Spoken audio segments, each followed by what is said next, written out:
PG. It's just so dumb. I just hit the streaming button, everybody. But we're going to kind of do a soft intro and entry into this because I want to make sure it's going through properly. All right, I'm going to go ahead and I'm going to hit start recording. Okay. And we'll see if anybody shows up.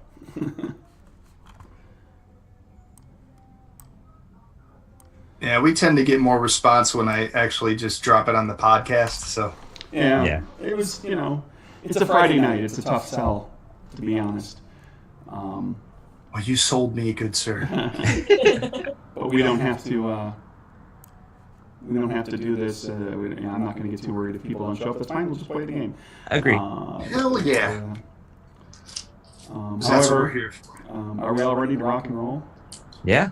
I think so. I'm just minimizing all of my versions of the thing that I'm looking at so that I'm only looking at the Zoom feed because otherwise I will be addressing people in other screens. Hey, let's go. Yep. Hello, my name is Craig Campbell, and I am the lead designer and owner at Nerdburger Games. We are going to play Die Laughing tonight. I designed this game. Actually, this is a launch party of sorts because I just sent the PDFs out to the backers, to the Kickstarter backers, and we should be sending the links for book purchases out sometime in the next week or so.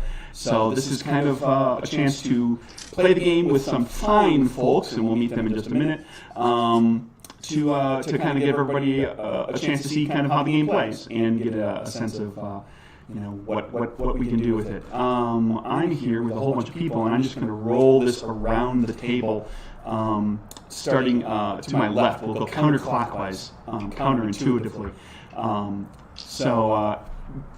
Person to my left. Or to the left on the screen. Who are you? Tell us a little bit about yourself, and then also what character you're playing and what the character's archetype is, because that is important. So that would be me, yes? Yes. Okay. Well, hi. I'm Chris, Polish Ogre, GM of Corpses and Curios. Corpses and Curios! Hey, thank you, sir. But I will be playing the archetype of the cop. The cop's name is Dylan Justice. He's age 63. And in 2 days, I'll be retired and done doing all of this work. I'm just looking forward to my retirement and having a nice, quiet 48 hours off. I'm quite old. I'm 63 years old. I've been doing this for quite some time. Balding, huge mustache, my aviator sunglasses, and my beer gut have kept me alive this long. My stuff is going to include my service revolver, my flashlight, which I just can't get to gosh darn work some of the time. And I'm old, and I'm just trying to make these last 2 days work. Next. So is that me? That's you. All right. So I'm Tom playing Hunter Mosby. I am a 19-year-old, I would say boy, but man, who's really into horror movies, a big fan, follows all of them. Bruce Campbell is one of his idols, and his greatest wish in life is to eventually be mercilessly killed in a horror movie. That's his goal in life, and so he's very much into slow plotting music, goth, and he's just really can't wait to meet his maker. Fun. Next around the corner, directly opposite me, that's Trent. Ryan, it's you. Unmute yourself.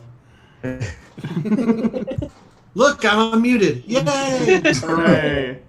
That's what that button does. Right? All this time I thought it just made spaces, but it also unmutes. I am Ryan Fariselli, and I am playing Trent. Trent does not have a last name because he's the jock and prefers to just be known as the Trent. His life ambition is to win Friday night's football game because that's really as far as he's thinking, bro.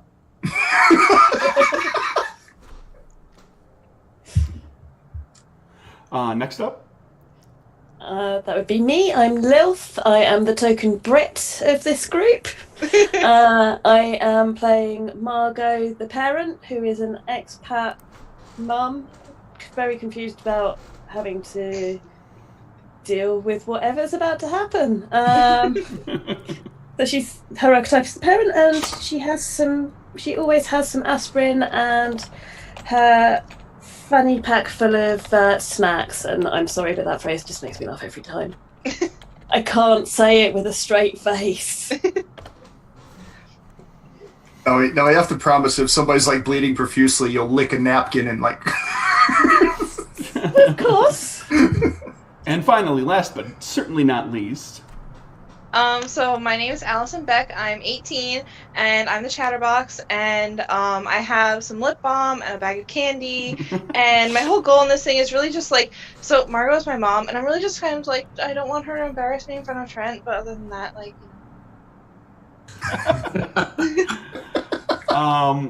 I'm Craig again. I'm playing Sammy. Sammy's the stoner of the group. He's also Trent's best friend. And we're getting the thumbs up from people in the chat that we had a little echo problem, and it has apparently gone away. So we're rocking and rolling. Sammy the Stoner, he's going to have some fun here, and I'm sure he'll be just fine in tonight's horror story that we're going to play out. So anyway, Die Laughing is it's a horror comedy role-playing game. It's a little bit of a hybrid between a traditional role-playing game and what people commonly refer to as story games, in that it's very narrative-heavy, rules light.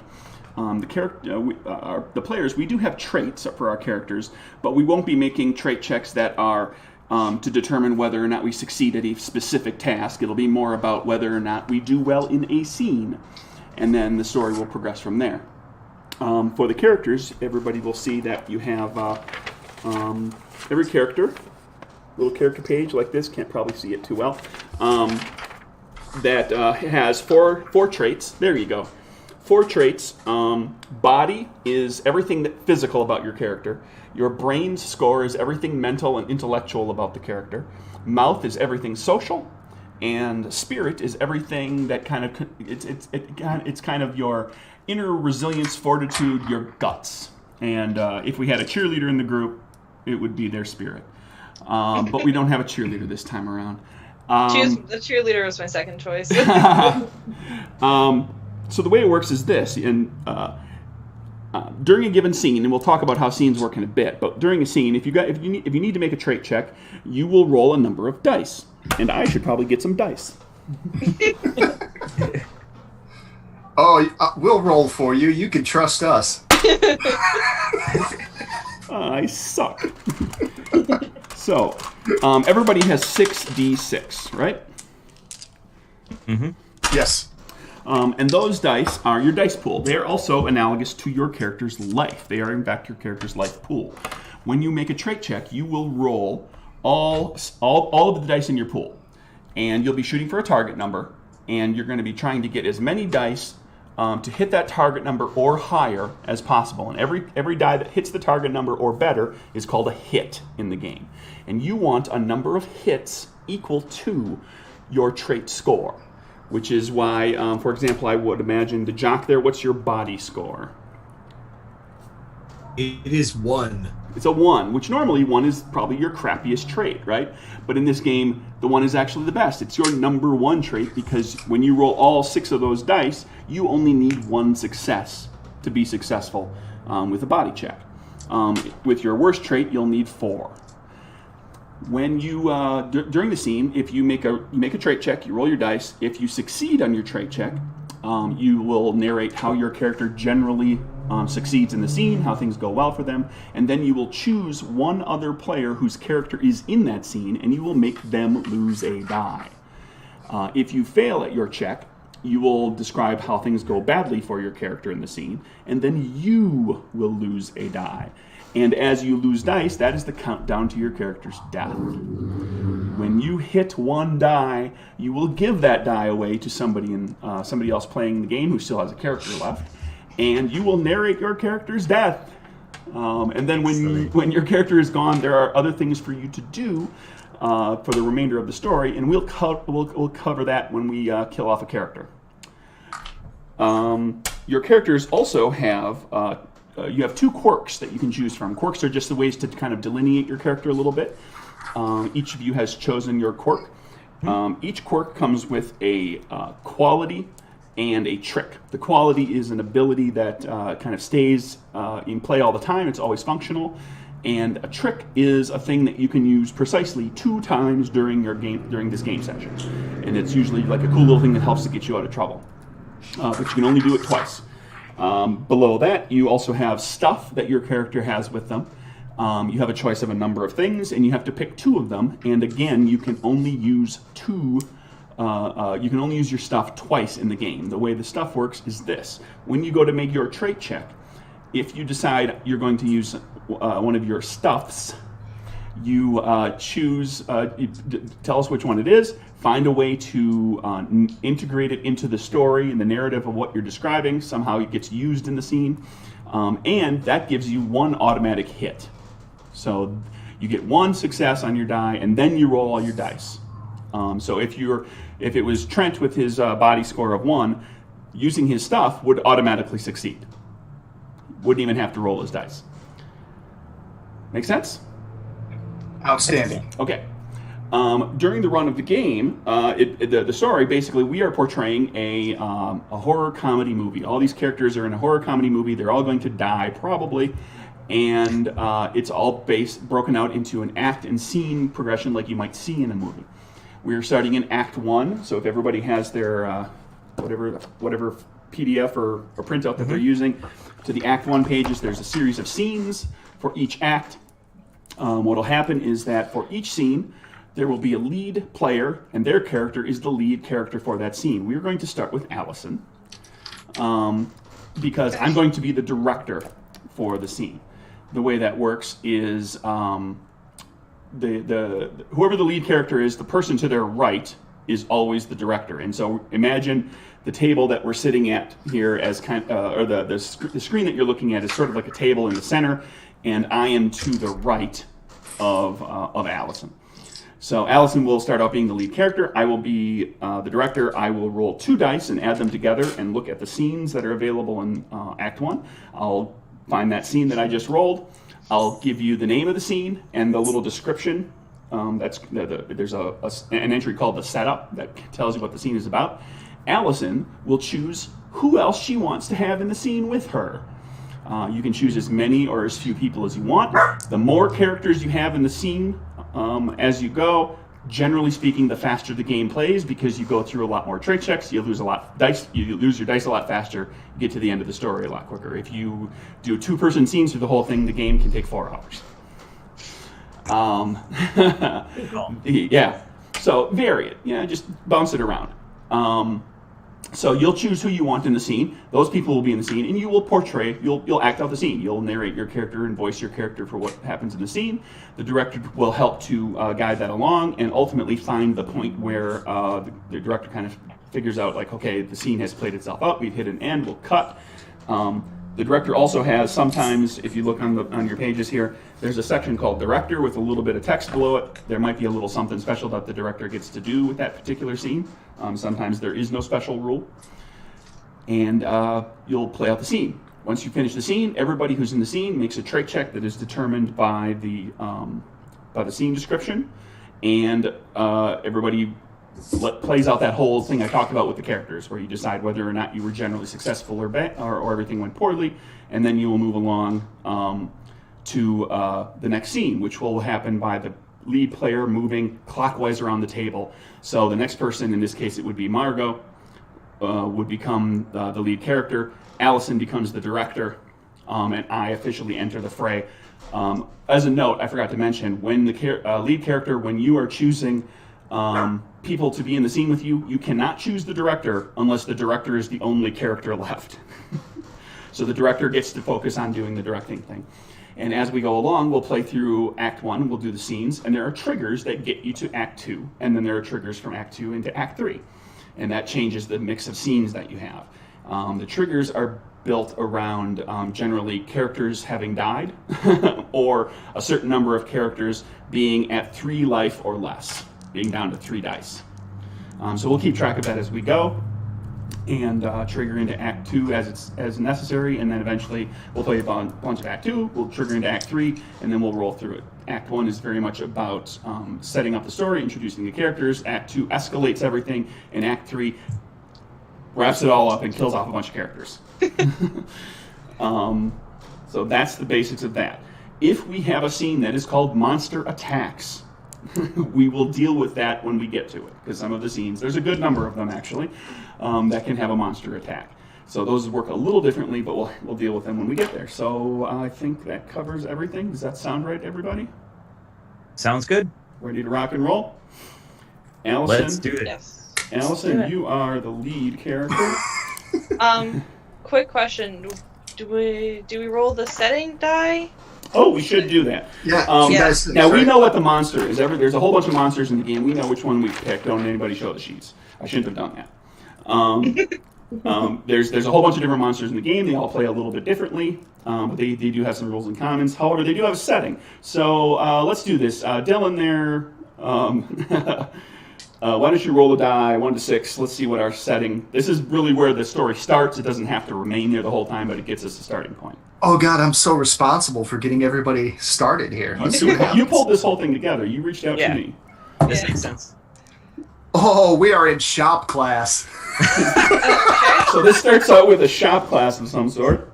Okay. Oh, it's a high school shop class. Well, now given So I'm like the school security guard. and Allison's going to play this out. She's going to kind of figure this out, being the lead character. But it's not to say that it's a high school shop class. This could be like a community college home auto repair class. We're in the local makerspace. Sure, there's a lot of different ways we can go with that. But Allison's going to let us know as we get going here, because I'm going to roll 2 dice and decide what the first scene is. That's a 6. Jeez. Okay, here we go. 6 is party. So we're in shop class. A party shop of class? some sort, and we're having some sort of celebration. I think it's Sammy's. The characters have a party. Define a reason for the party. Play out what happens there. Allison, who would you like to have at the party with you? And you can't choose me. Right. Oh. Not the stoner. Okay, yeah. So I'm going to choose Trent, and I feel like Hunter is also kind of young, right? Yeah. Yeah, so I'll choose Trent and Hunter. A party in shop class. I think it's like the last day of the shop class, so we like did our like final projects and stuff, and we're just like having a party to like celebrate that like the class is over and we're all much better at woodworking, etc. right now. Okay, take it away, everybody. So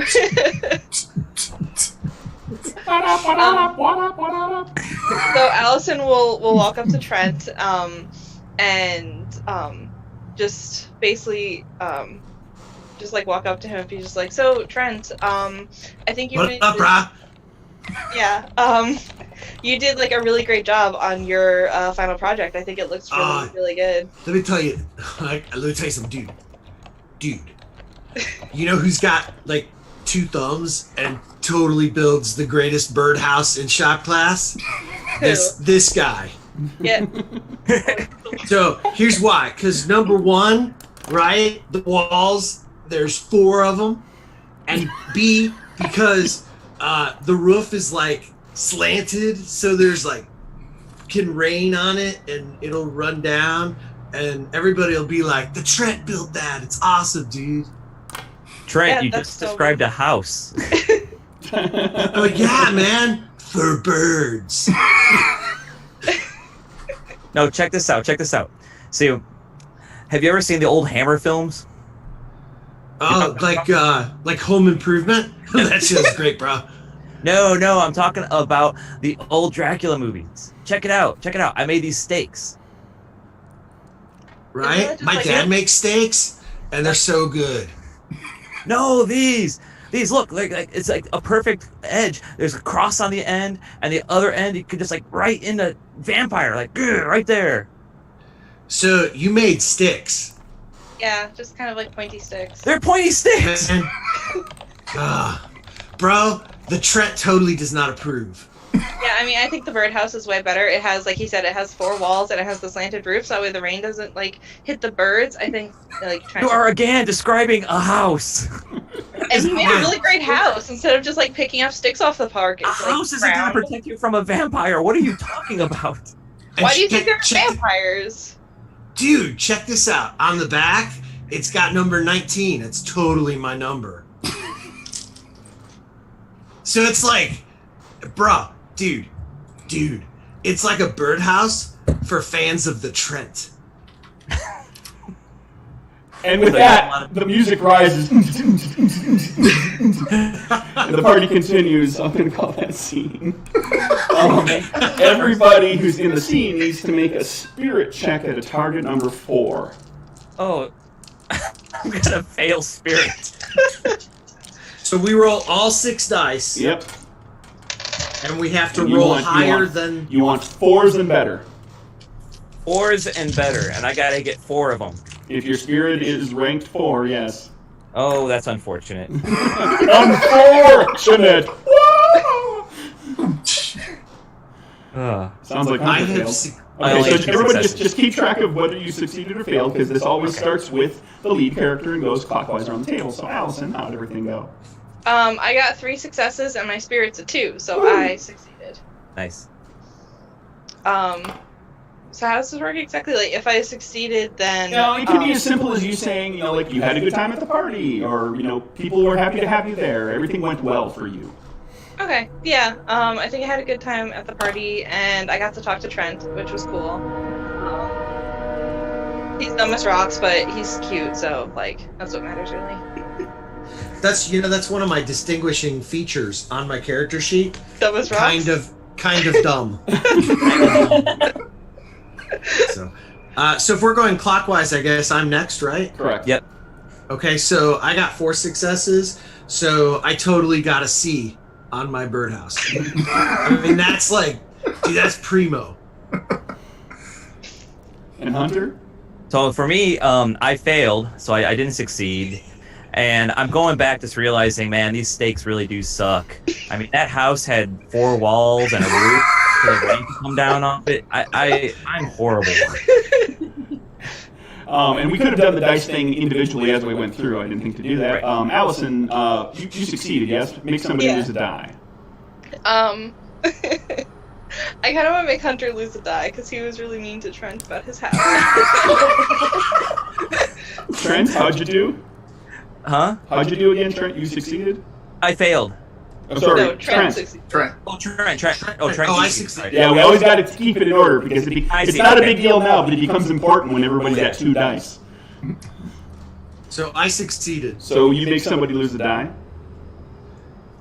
Oh well, it's gonna be Hunter. Everybody gang up on Hunter, because now Hunter's turn. Well, that's Hunter's goal, right? Hunter I failed. want to die from depression. Hunter, you Way failed. to go. Hunter, you failed, right? I did fail, so it's You're down to 3 dice, my friend.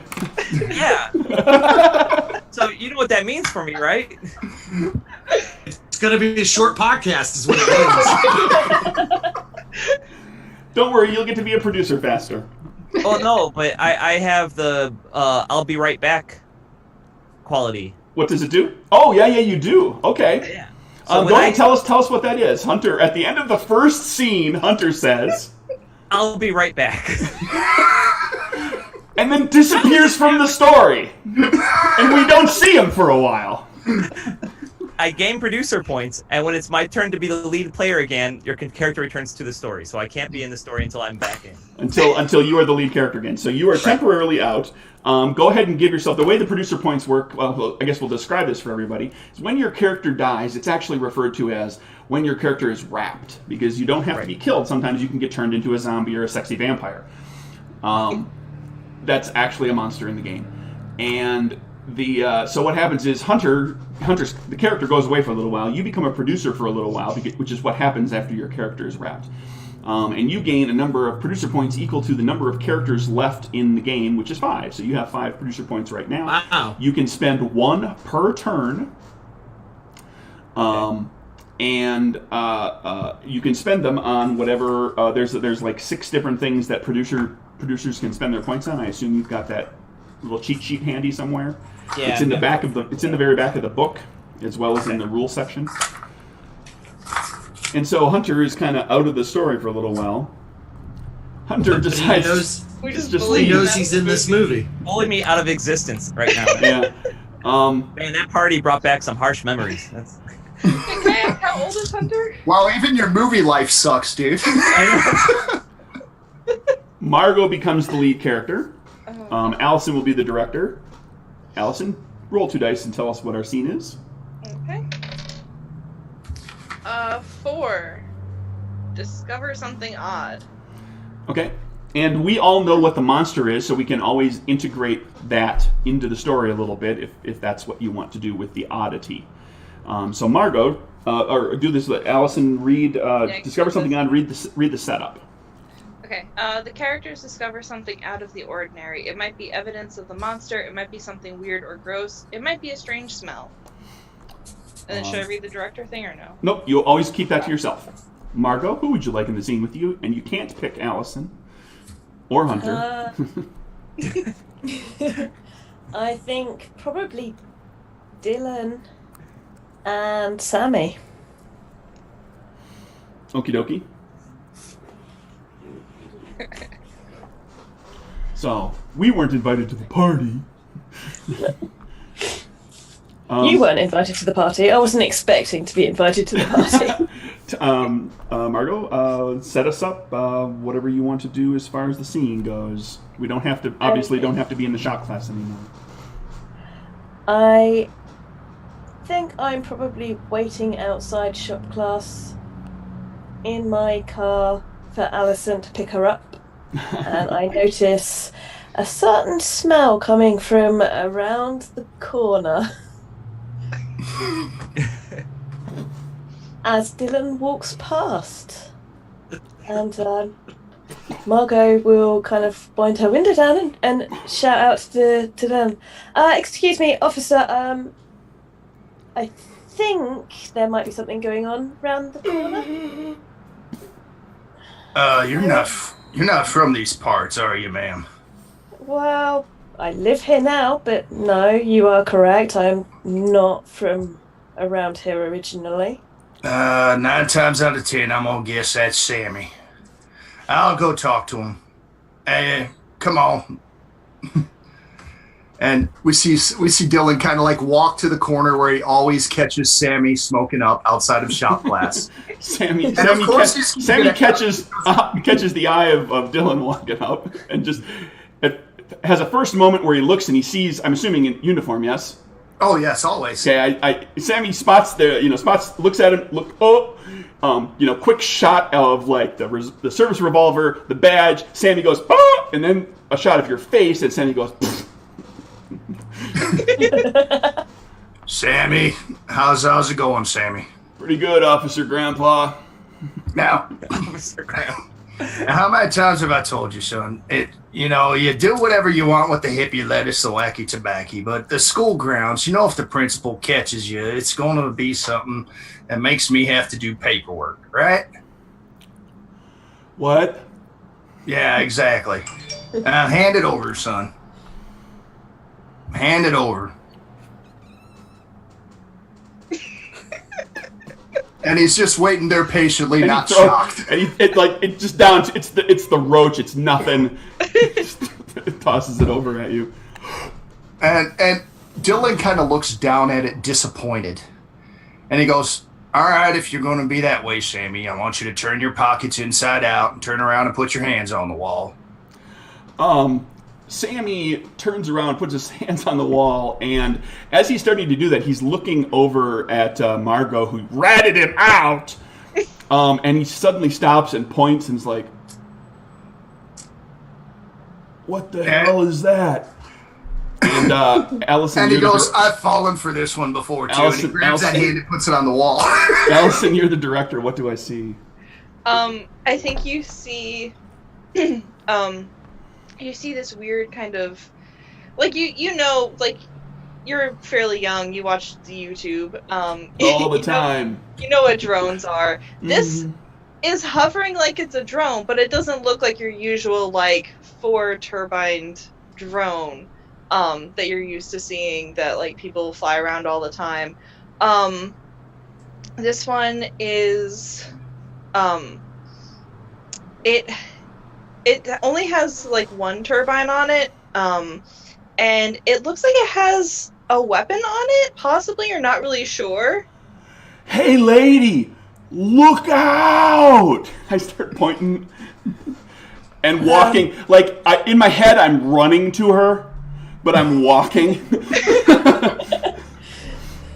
Margot looks around, sees this weird drone and goes, officer?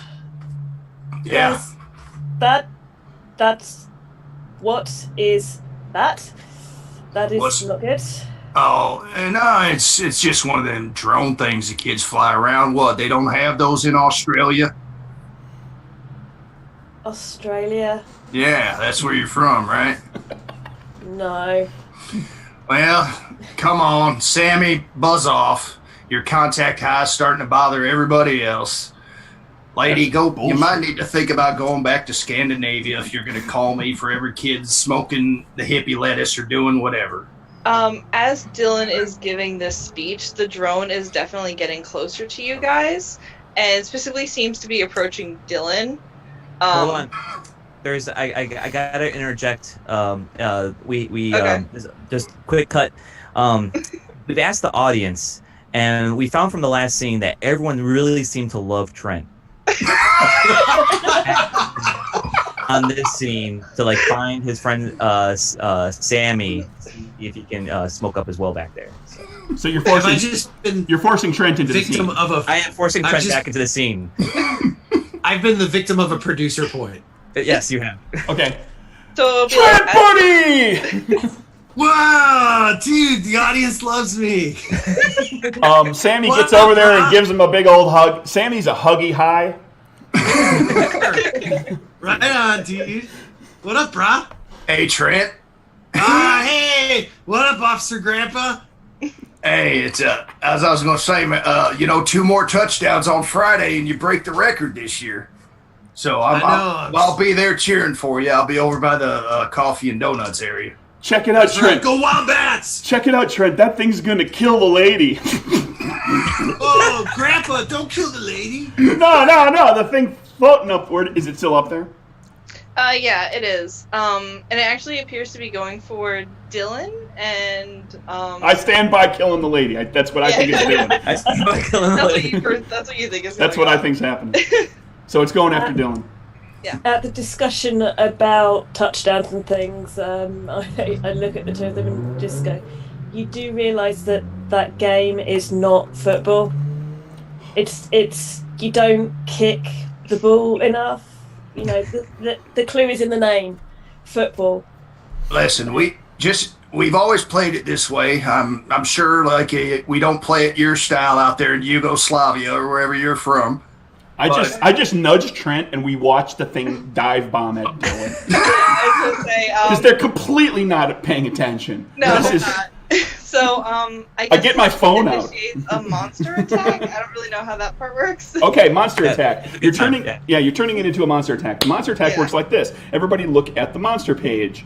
Normally the scene would have a target number assigned to it. For a monster attack, it works a little differently. Everybody who's in the scene gets to choose which trait they want to use to deal with the monster. So you can use any of your 4 traits. You just have to come up with, how you're doing that. And the target number for each trait is on the monster sheet, because some monsters are easier to outsmart, some are easier to outmuscle. And so we go around and basically do everything exactly the same way, but with different target numbers based on different traits. So we start, this becomes a monster attack. It's diving at Dylan. It starts with Margot, and we go. So everybody figure. Let's do this way. Allison, tell us what the target numbers are for all the traits, and then each of us can make the appropriate check. Yeah. So the target number for body is 4. The target number with brains is 5. The target number with mouth is 3, and the target number with spirit is 5.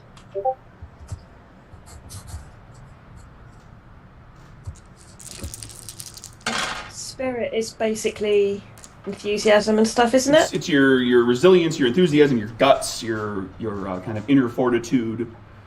Okay, I'm gonna go with Margot. I'm gonna use spirit. I'm going to be, as this thing is diving, just enthusiastically just getting all excited about it to tell Dylan to just hit the deck. This thing is coming in. What the duck? Fuck. And you, are you successful? You're aggressively ducking. So I have to get more than 5 on 1 dice. So yes. Nice. Okay, Plus you can. 5+1. Has everybody made their check? I'll give you 1 second. Yeah, if you've got a check to make and you know what your target number is, go ahead and make it, because then we can go ahead and resolve people losing dice as we go around. Good idea.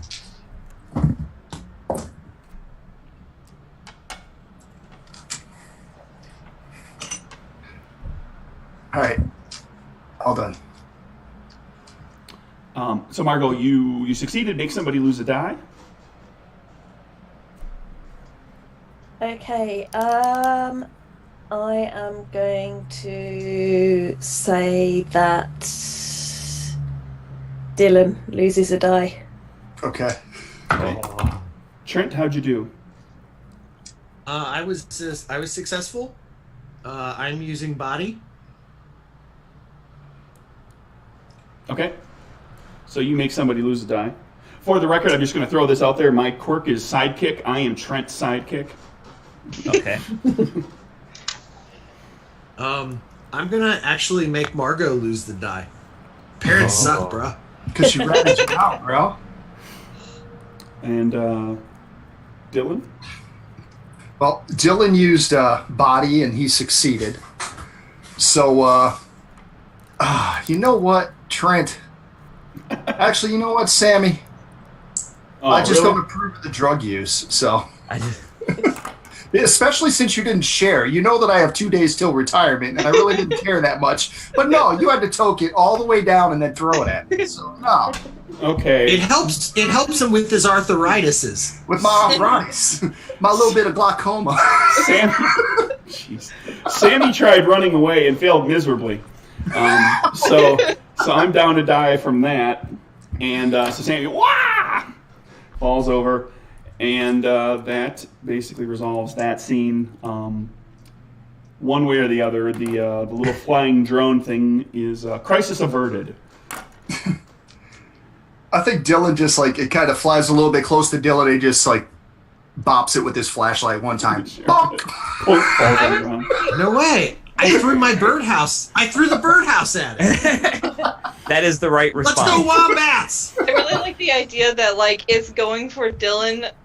Sammy kind of runs away to get away from it, and then Dylan hits it with his flashlight, and it goes straight to Sammy. And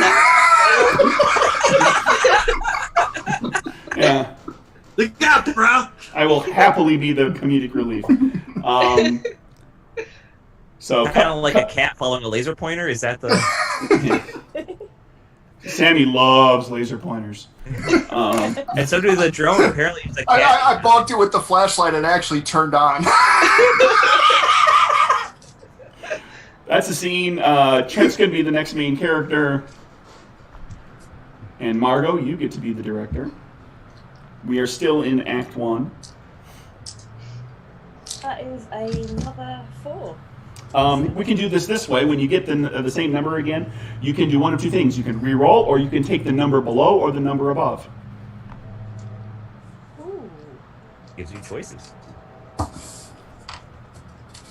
For above, which is 3, so show off. perfect for Trent. Yep, so the characters show off their physical strength in some way. They might engage in physical contests, they might show off their rocking board, they might get into a shoving contest. The activity should have no end goal in mind. it's all about showing off their physique. So who's in the scene? Who's in the scene with Trent? I think. I think it's everybody but Hunter that got me in it. And the director. And Margot. And Margot. Right. Margot can't be in. Okay. So it's Dylan, Allison, and Sammy. So a little later. Oh no! This is just a moment after. later. Okay, Trent. Just after. Gotcha. Trent, take it away. Well, the drone starts to fly away, and I see, my poor buddy Sammy is laying there. He's got some a little bit of blood on his forehead. So I do the only thing that I can think of as the jock. I immediately take off my Letterman's jacket and then my sweater and then my T-shirt to reveal my totally rockin' bod, and then I press the T-shirt against his forehead and I'm like, dude, you're like totally bleeding. Are you all right? I feel a little woozy. And I hand this to Dylan. Dylan goes, And I grab the T-shirt and I'm like, yeah. And Dylan takes a big drag and he goes, I've got 2 days to go. I'm not having another U8 coming or anything else like that. And he goes, and he passes it to Trent. Oh man, I can't do this. I gotta totally watch out for my fluids because it's like totally game day this week and stuff. And then I pass it back to Sammy. I imagine Allison has walked out of shop class, missed the whole thing with the drone, but came out just in time to see Trent taking off his shirt, and for once is speechless and is just kind of standing there. Sammy has a little bit of a crush on Allison, so he rips off his shirt and shows off his rockin' bod, which looks a lot like a pear. But he's kind of puffing his chest up and puts his shoulder up on Trent's. I could totally be a punter. And Sheriff Dylan kind of smiles. He reaches over and grabs the joint out of Sammy's mouth, and he just kind of rolls up his sleeve, and he shows off his Korean War tattoo. And believe it or not, for an old guy of 65, he's still got the tricep cuts, and he's still got the pretty good bicep. And he hits it with a flex. And then he gets a little bit of spittle and he puts the thing out on his tongue. He's like, and swallows it. Oh man. Whoa, check that out. And Trent walks over. He puts up a hand for Trent. Right on. Gives him the high five. Sammy just says, that's baller. Right? Yeah, Allison's definitely that's really gross. And then Trent says that's cool, and she's like, wow, that was amazing. Dude, Allison, I don't know if you saw it, but there's totally a UFO up there. I didn't see it. You should tell me all about it. What happened? So we were standing here and stuff and talking about the game Friday and how the Trent's gonna do awesome because I'm totally amazing. Oh, it's great. Two more touchdowns and he's got the school record. That's right. And then we're going to state, man. It's gonna be awesome, bro. So what were we talking about? How you saved everyone from some weird UFO. Oh, right, the UFO. Yeah, it was totally one of those United refrigerator objections. It's for yes. Yeah. Dude, it totally shot my bro. Check this out. Come here, look how hurt he is. Wow, are you okay? He was gonna bleed to death, but I totally gave him my number 19 shirt, and now he's saved by the Trent. Oh wow, Trent, you are you're a hero. You're so amazing. I know. And it's gonna be so intimidating with that blood on it when you show up to the game already. I totally didn't think of that. That's why I'm old and wise, and you're Trent. Sammy's getting tired of flexing. I think that point, that's the scene. So what's our trait check for that scene? That's Body. it. I think. Body. And Okay, it's so- a 3. So who flexed the best? Yeah.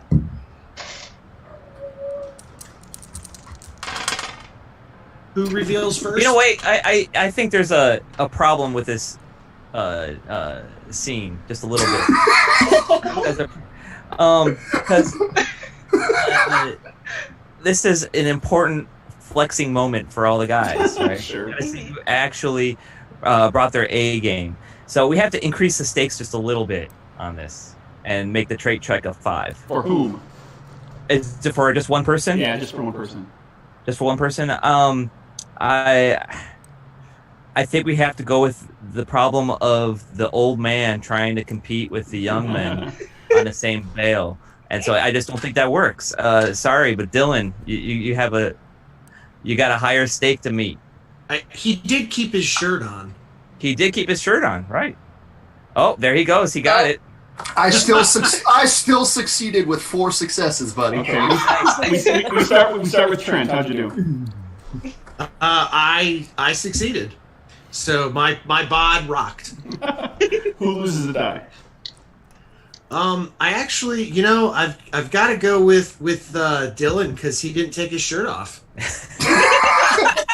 I mean, come on, I'm Grandpa. in uniform, son. I'm in uniform. And besides, So was I. the middle section's kind of muffined out, and it's just, Only the arms are still impressive.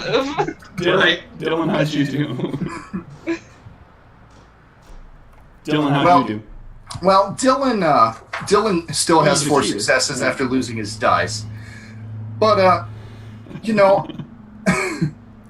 now my quirks, how often are you able to use the quirks? Refresh me on that. The quality works all the time, and the trick you Okay. can use 2 times. Notice there's 2 little check boxes there. Okay, yes. Okay, so the quirk is always on. And who else is still resolving? Sammy? We all technically rolled Okay. at this point. Well, I'm going to use my old. If you succeed at your trait check, you can give advice to another character. So Sammy hasn't resolved his trait check yet, but I could see that he was trying, right? And so I kind of pick Sammy up, and I'm like, if you want, son, you could come down to the station, bring a little bit more of those stuff you got in the plastic baggie, and I'll show you can work on your tries and maybe your pecs a little bit. Old Officer Dylan will help you out. So I think that, you're a success on that one. Okay, And so what does the that only do? thing Trent has on me is being a little bit younger, but Jesus, I'd still run over him. So Trent, lose a dice. First of all, what does that give me? You succeed automatically. I succeed automatically. Okay, so Yes. what I'm going to do is, because I was going to fail that, I'm Trent's sidekick, and he is my hero, so I'm going to use my trick. I reduce my life pool instead of him. Okay. Aw, Aw, what a good friend. Aw. that's sweet, bro. We have a lot of sweet dynamics, like bro love going on I around. know here. it's Like even Officer Dylan's feeling like the bro love. So I take the hit for him. I succeeded, which Dylan just made me do was succeed. So I'm going to go ahead and make Dylan lose a die. Because that's funny. And then we're back around, I guess, to Allison to wrap. I passed, so.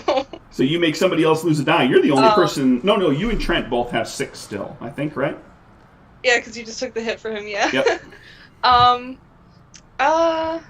I'm sorry, but I'm gonna make Sammy lose a die. No, I know no! you're trying, but you just were not as impressive as Trent. And it was embarrassing. It was. Okay, Sammy loses a die. That, I think, takes more than 2 people down to 3 life or less, which triggers us to Act 2. Ooh. So, as Raising the stakes. Hunter returns to the story, having not been seen Am I since the back in? opening Oh. scene. Yeah, Hunter's back in as the main character. oh, lovely. We haven't seen him since the pre-credit scene. Until I got so embarrassed by the birdhouse. I haven't seen the monster yet. It was your woodworking skills that brought me to tears. It's a horror film. So Trent gets a break from being in the scene. You're the director. Give us a scene in Act 2. All right, let me. Oh, roll Hunter. some dice. Not to put too fine a point on it, Hunter. Hmm. Build a little birdhouse in your soul. Wow. There you go. All right, we are in the fake out scare, number 6. Okay. Fake out scare. All right. So describe that. Give us the setup. So the setup is that the characters venture into a scary situation together. And Hunter, who's in the scene with you? Who's in the scene with me? So I think I came back in, and I believe I'm gonna be with I'm gonna have grabbed Sammy and Allison right after hearing about the monster attack, and I was completely jealous the fact that you guys got to see this drone attack you guys, and I wasn't there. And I'm asking you to kind of show me the scene and see if we can, track down where they're coming from, because I want to see it. Okay, so we start heading out. To kill you. I'm like, it's right over here, and I start like in a direction. Are you sure? Where are we going? I mean, this thing like just came out of the sky. Where? I mean, I didn't actually see anything. I walked out of like shop class just in time to see Trent save Sammy's life and take off his shirt, and that was amazing. But I didn't really like see anything before then, so I really don't know what happened. So it was kind of my shop class, but like I didn't see anything. Wait, guys. Okay. In most horror movies, the monster attacks when like the kids are starting to make out. So Sammy, Allison, you guys, you start kissing, and I'll look around. That's a scary situation to be in. Sammy's like, actually, you know what? Sammy walks over and he walks up to her and he just touches her hair and then just can't stop touching it. He just like, Okay, that's drones. so soft. Like, yeah, that's not happening. Teenagers are starting to kiss. No, we're And not. he's like, do you have water? I'm really thirsty. Please stop. No, I don't. And that's when, from around the corner of the building, you guys start to hear the sound of what appears to be drone propeller. Over there. Guys, it's working. And more, come on. Sammy puts his hand on Hunter's shoulder and kind of turns him toward the sound, and then starts like on the fabric of the shirt. He's just like, oh, Is that nice? that is so soft. Oh, and that must be working too. So I turn He around starts and rubbing say, his okay, face this gotta on work. it. And I start kissing Sammy. Sammy's into it, totally into it. All right, fine. Come on. And I'm like kissing and like looking around. Is it working? And then right I'm promiscuous. bursting around the corner is a little kid on a little motorized scooter. Sammy screams. He's like, No, wait, no. That wasn't supposed to happen. Do you want me to like give you guys some privacy? Like, cause I can it's okay. That was the wrong. Sammy's fluid. Like, if you just wanted to make out with Sam, you didn't need to invite me out here. Like, I didn't even see anything, so I really don't understand why you brought me out here. It's I'm more not fun when understanding this somebody watches. Not making it. This was a false alarm. We got to figure. I don't think this is where it was supposed to be. Sammy's like, heart I'm is not just here to kink shame, pumping but, in his like, chest. I'm not He's- that. All right, I start walking away. Just as you start to walk away, Yeah. that's when you feel it. The wind tussling your hair, and you all look up, and there are 3 of the drones looming down on top of you. Oh, that is Monster attack! So I stand up and I start like running around going, pick me! So this becomes a monster attack, huh? It is a monster attack. All right. Everybody knows what their target numbers are, what trait you want to use. We can make our checks. If anybody wants to bust out with a quirk or something, try to do that right away, just in case it affects somebody else's check. So Once again, the target numbers are body 4, brains 5, mouth 3, and spirit 5. okay, I am going to, even though it is thematic that I want to die, I'm still going to use my trick which is the trope master. So describing a horror movie trope that fits the scene. Considering I was going for the attack of the monsters attacking when kids were making out is entirely the trope I was trying to plan. Sure. So I'm using that, and it gives me 2 extra die. Okay. I thought maybe it was going to be Brokeback Mountain trope. That's a different game? That I wish I could die. Are you working on that one, Craig? Not right now. Don't put it past me. I have about 20 different game ideas sitting in a folder somewhere. I'll do the art. All right. So do we all roll simultaneously then, or? Yeah. Typically, I'm still trying to figure out how I'm resolving this. Okay. Well, you want to do one at a time, I guess, because we. Well, we do. We start with you, so Allison will be last. Okay, so I'll go first. I'm doing a body check,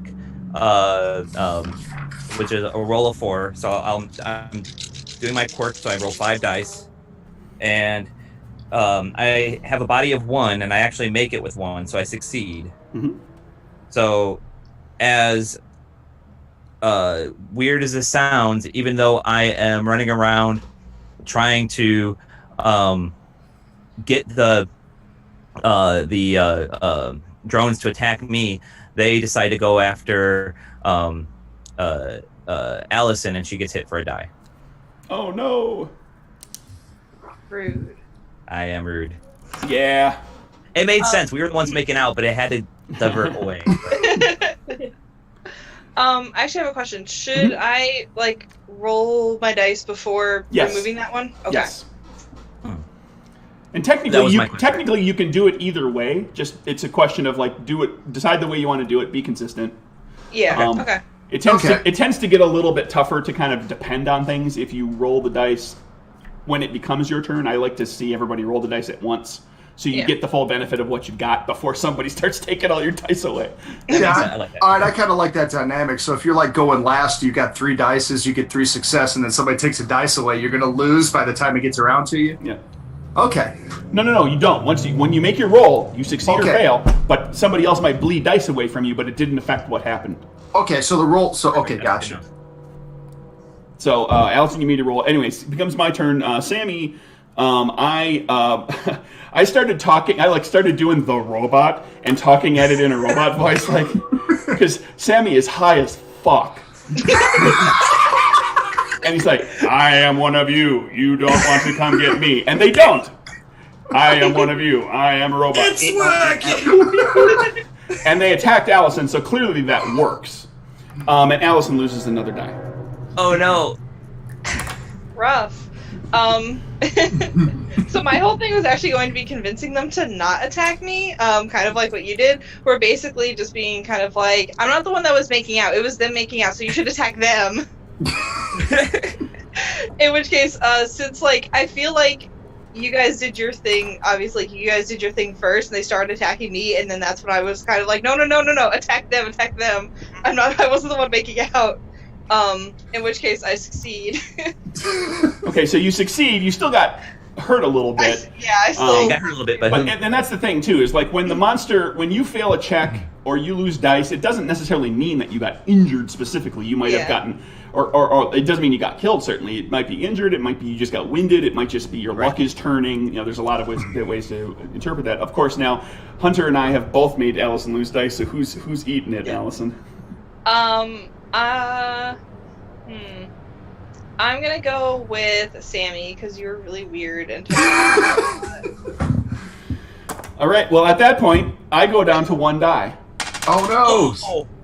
So I'm going to give that die to my buddy Trent.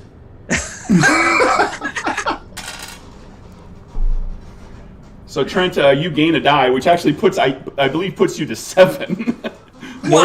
more than we. I actually have to step away. Get another die. You do that. That's funny. Sammy. Let's see. How does Sammy die? The drones zoom in on Allison, and Sammy's over there. I am one of you. And then they kind of buzz around Allison a whole bunch, and everything seems to be going fine. And then they suddenly they start beeping and like turning at each other, and they've got like little lights that are flashing, and they're beeping kind of toward each other, and then they all turn as one right at Sammy, and Sammy's like, uh-oh. I think you found out that what you were saying was really offensive in robot. Yeah. Is whatever you were saying. And they, two of them fire lasers out of their, they have like little lasers pop down from the bottom. They fire out lasers, and Sammy gets sliced through the chest and through the groin into like 3 nice pieces. Clean cuts, no blood, like cauterized immediately. And then the 3 drones fly over, and each puts on a little grapple and picks up a different part of Sammy, and they fly away. Allison's just gonna look at Hunter and be like, look at what you did by making out with him. We're all gonna die. I mean, it's gonna happen sooner or later, so, isn't that cool? So now Dylan becomes the main character. All right. And so now I'm the director, correct? Hunter is the director. Yeah. All right. I got to go to the Act 2 scenes, and I roll 2 dice, correct? Correct. Or And one. I become a producer. Let's describe that a little bit again. Yeah, Well, go ahead. I get there's 5 people left in the game, so I gain 5 producer points. I can use one once per turn to do the producer things. We already seen that in play a little bit, so everybody who's watching already kind of knows what those are. I'm going to put my little producer point summary up here. Woohoo! And rock and roll. All right. So I'm gonna roll the 1 die and 2 dice. oh, 2. I'm sorry, 2 dice. 2 dice add them together. 2 dice add them together. So I rolled a 6. So fake Oscar. We just did that one. So you can go up or down, or you can re-roll. I'm gonna re-roll just for the sake of. Okay. Yep. 8. I like that better. Okay. The chase. Perfect.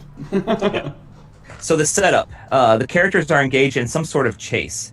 The characters could be chasing each other. A cop could be involved. Or the monster could be doing the chasing. Or the characters could be chasing the monster. So we have a lot of flexibility here. Is that for Dylan to set up at this point? Yes. Well, Okay. first Dylan picks who's going to be in the scene with him. Yeah. Okay, I think maybe I hear the ruckus, and I come around the corner, and I see that these drones are taking off with the pieces of Sammy. So I immediately grab Trent and Hunter, who are there, and Allison's there as well, right? Hunter I can't can't be in it. I'm Oh, the he can't? director. I grab Trent and Allison, and Margot's still there in the parking lot, right? Okay, Sitting- so sitting we in go her car, running over to my horrified. police car, and I try to start it because we want to follow where these things are going with Sammy's body. And I try to start it, and it doesn't turn over. So I run over to Margot, and I pull out my badge, and I'm like, and I just say, "I am the sheriff of Cowcud, Texas. They are commandeering your vehicle, ma'am, and I'm too high, so you're going to have to drive. Follow them drones and follow those pieces of child." What? Child? What? Okay. I point towards the sky, and I'm like, just follow them. We're going to see where they're going. Wait, he's got Sammy, dude! And I come running over, and I just dive in the back window of the car to land on the back car seat. I would shout out the window at Allison. Allison, get your butt in here now. So Allison is going to get in the car, but she's going to get in the backseat with Trent. I love your consistency is that she didn't use your middle name, Allison. She wasn't like, Allison Samantha Grant, you get in here now. Yeah, and then Allison is just going to like lean on Trent and just be like, oh my god, it was so terrible, I want you to get shut up. Well, my shirt's still off, and so I put my arm around her, and I'm like, it's gonna be okay, we're gonna like totally get him back. And I need to know what it smells like. Does it smell like armpit and Old Spice, or is it... You're asking what I smell like? Yeah, because, the arm's around, and it's like, you're the jock, you jumped in the car. Officer Grandpa just got a little bit creepy. Yeah, Officer Grandpa, you can see his nipples coming through his uniform. I have no doubt. Trent doesn't wear deodorant. He just sprays Axe body Axe body spray, yes. Margot, roll down a window. Somebody smells like ass body spray. Do it yourself. And young man, get your hands off my daughter. Dude! Don't you start with me, Alison. You better all have your seatbelts on, and she floors it. Absolutely floors it. You don't expect this posh-looking English woman with the posh accent to be able to drive like this, but she floors it, and she squeals round the corner following this drone. Okay. So right now you are following the body parts hovering off in the distance as you see it.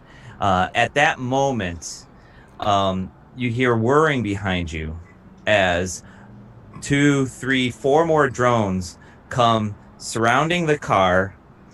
They hover down alongside either of the driver's side and otherwise. You kind of see them face by. All of you can kind of look outside the windows and see these drones hovering down. And they do a grease lightning, little rotor blades coming out to the sides, and they are starting to lower down towards the tires to slice the tires. Oh, Margot definitely starts to swerve the car around.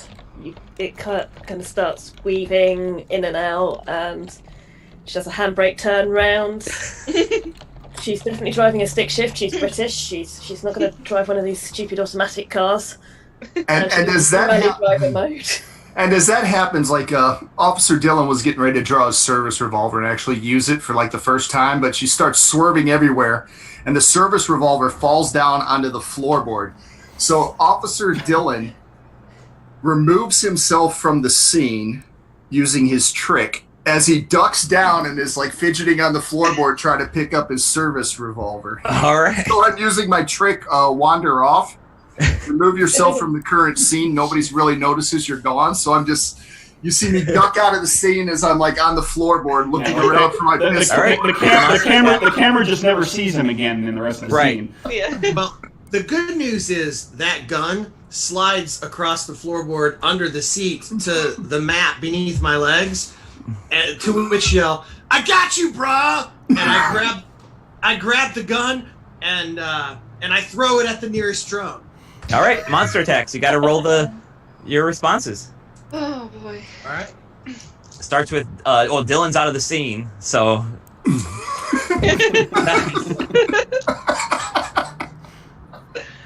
I am rolling body because I'm firing this gun off at the.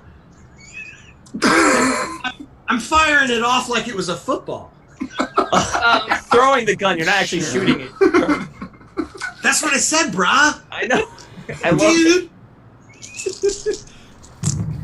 I'm going to use my trick, which is Moment in the Spotlight.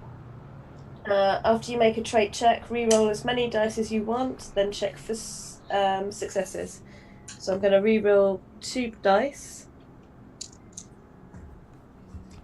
And yay! That means I now succeed. Lovely. Yay! All right, starting with Dylan. He's not in the scene. Dylan's out. Skipping me to Allison. I'm still going around the floorboards. Yeah, so my whole thing was that I was going to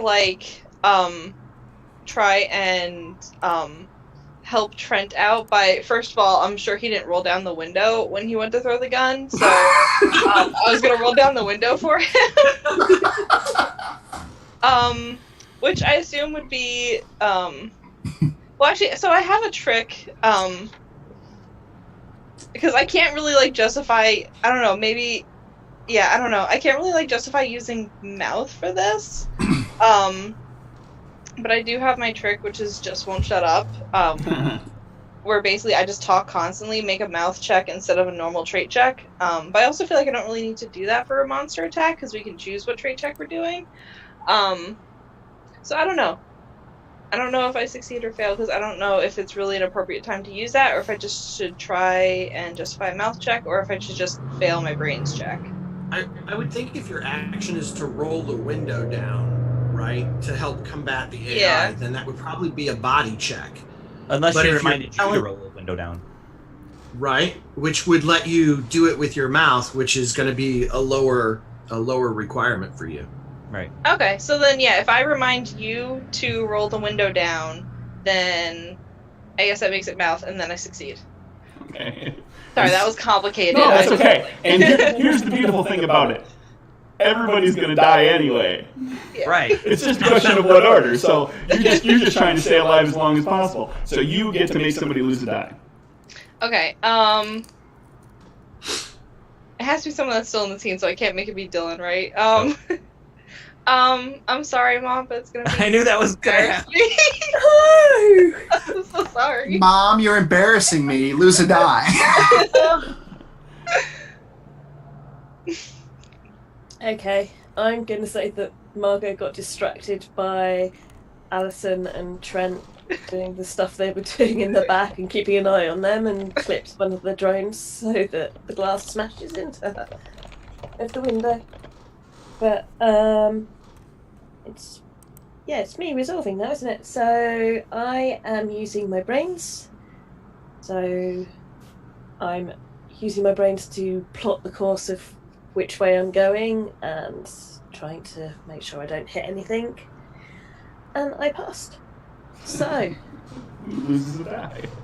I'm Daughter. afraid it's going to have to Trent for Oh. daring to touch my daughter in front of me Trent, how many dice are you with at now? no shirt on as well.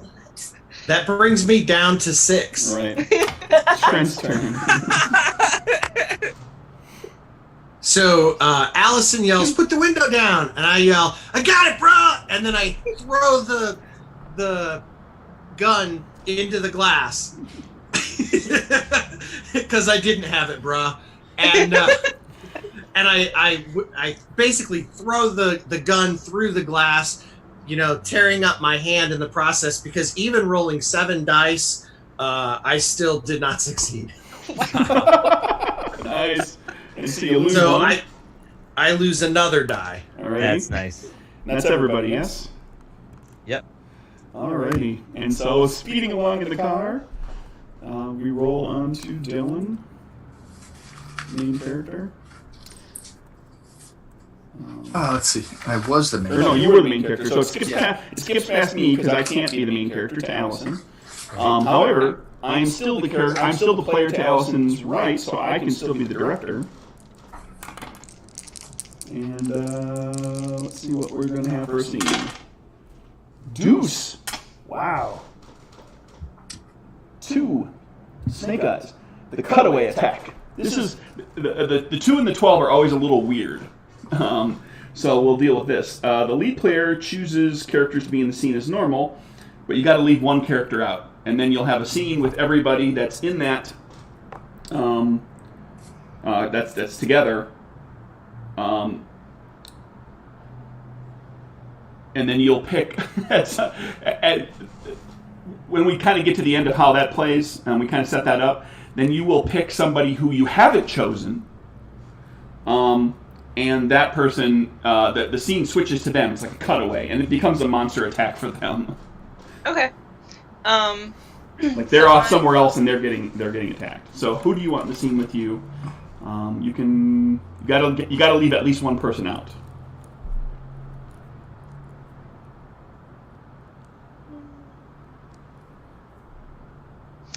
So I'm gonna say it's a scene with me, Margot, and Trent. So then Dylan and Hunter are both out. Okay. So what's happening? I imagine that it's like, Margot like does all that stuff with the car, like knocks the drones away. We're safe for now. Dylan walks off to go find his gun, and Allison is kind of like, "Oh my God, Trent, you hurt your hand," is like trying to help him, and Margot is just there dealing with that situation. Mom is just there. Right, thanks. They'll always break your heart. Oh, Allie, it's my throwing hand. I'm dying. No, you're not dying. We'll fix it. We'll make it better. You'll be okay. I'm not gonna make it. I'm not gonna make it, Allie. Don't let me die without without getting to kiss you one time. Margot steps in at that and goes, you'll be fine. You've just got, you just got low blood sugar. And she pulls out of her bum bag. Let's go English with this. Pulls out a pack of raisins from her bum bag and hands it to Trent and goes, there you go. That'll help. Are there any like band-aids or anything in the glove box? Yeah, why don't you go have a look? You know where the first aid kit is. Okay. Cuts. I mean, I'd have to like climb over the seat. If you could just like reach over to the glove box and just any like band-aids or napkins or anything like that. I don't need raisins. I've got cuts, not constitution. Margot is eyeing the two of you in the rearview mirror. She's just staring daggers at Alison. Cut scene. 2. Pick somebody who's not there while this argument is taking place. I'm gonna say Dylan. Because Dylan just wandered off to get his gun, so. So meanwhile, Dylan somehow is no longer in the car, which is fine. Dylan had to walk back to find the gun. I had to walk back and find the gun that got thrown through the window and clattered on the street somewhere. So Dylan, you're out there in the middle of everything, and the 3 drones that carried away Sammy's body are gone, but now like a swarm of probably 20 drones comes rolling down and starts dive bombing at you. And 3 drones come down and they drop like a little, it's like a not a flying drone, it's a little drone machine on treads that has like what is the equivalent of a shotgun barrel on top of it that's pointing at you, and it's coming at you. All these drones are coming at you now with their lasers and shotguns and everything else, and you need to make a monster attack check. Okay. Goodness. It's a pretty evil-looking drone, huh?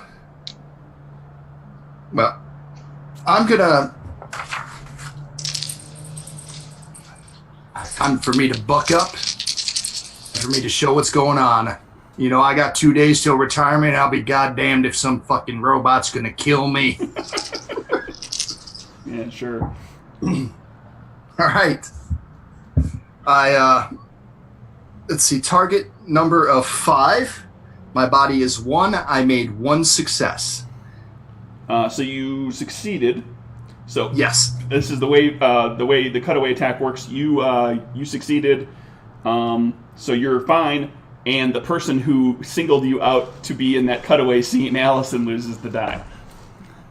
Oh, so I think you see Dylan kind of draws revolver and square down on this thing, and he goes, "I've gone 35 years and I've not had to use this thing." All right, you hex nut cyborg son of a bitch, and he puts it away. And he just goes at it with his flashlight, just starts beating this thing with his flashlight. And he manages to just hit something or a wire, and you see some sparks come out. And this thing just powers down and falls over, and Dylan's just standing there covered in sweat. And he's like, and he takes out a little thing, and he takes a nitroglycerin pill. And we cut scene. That wraps that up. That's the only check that's made for that scene, so we move right along to Margot being the lead character and Allison is the director.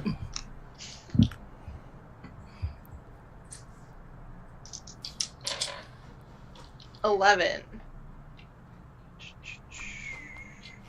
Stand up to someone. The lead character takes a stand against one of the other characters in the scene. Ooh, this is gonna be fun. Margot, who's in the scene with you? I suspect I may be in this scene. I think you might be, yes. So, Margot has sent Alison to find a first aid kit. Right, because I'm totally dying. I have taken Trent to one side. I am administering first aid by grabbing the blanket that she's got in the back of her car and just wrapping it around his hand, pulling it very, very tight. And is like, "Young man, you will treat my daughter with respect. You will treat me with respect. And you will not get up to anything with her. Do you understand? All right, bro. So here's the thing. Because, like, I've totally got game Friday night, and, like, she's supposed to be there so that, like, I've got a girl to hug after we win and stuff. So as long as what you need doesn't cause problems with that, like, I'm down with that, bro. A hug. One hug. At the end of the game, we'll be fine. But that is it. You are not to do anything else. I will be watching you. Oh, yeah. As much as I hate this stupid game you call football, which isn't... Right? Because, like, everybody will be watching me, so that'd be cool. It's like, it's the Trent, number 19. As I feel like... Oh, no, go ahead. As Margot continues to lecture him on how that is not really the game of football, everything kind of, the volume kind of goes down, the camera kind of pulls out, and that's our scene. Yeah, I was gonna say, with that heavy sigh, like... so that is a spirit target number 3 for both of you.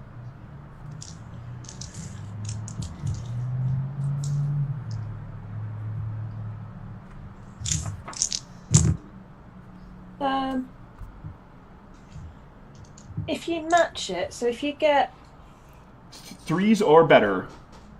3s or better. No, I failed. I only have 2.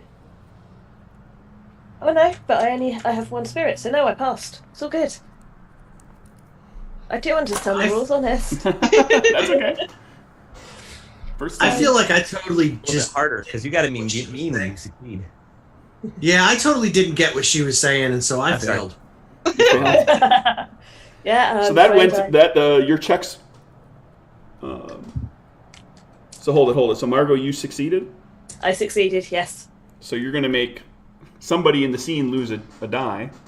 What? Oh dear, Trent. And then Trent failed, so he's gonna lose a die.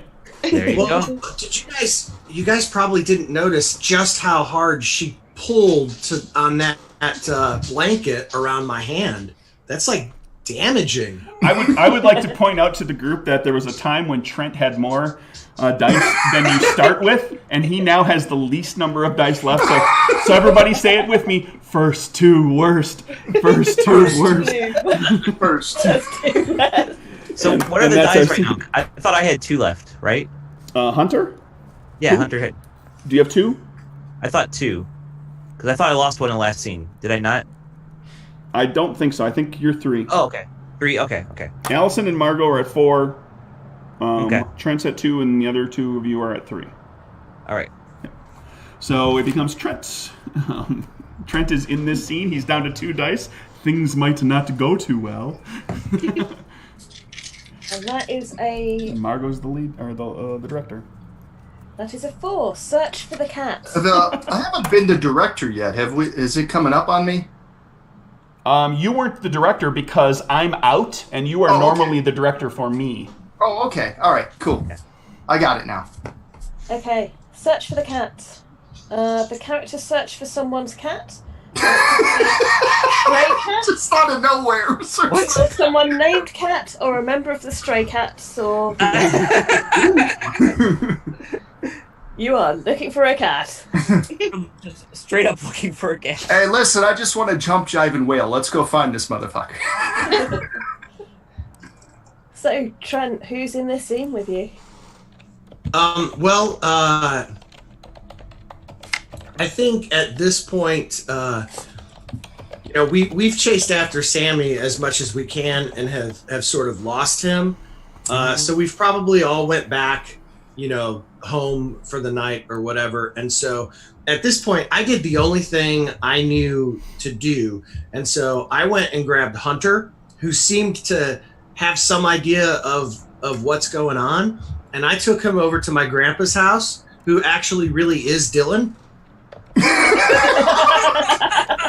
Well, that's why we call him Officer Grandpa, because he's my grandpa, right? And so the 2 of us are going over to the cop's house to figure out, because we've got to get we've totally got to get like Sammy back and stuff. Sorry, who's in the scene? I apologize.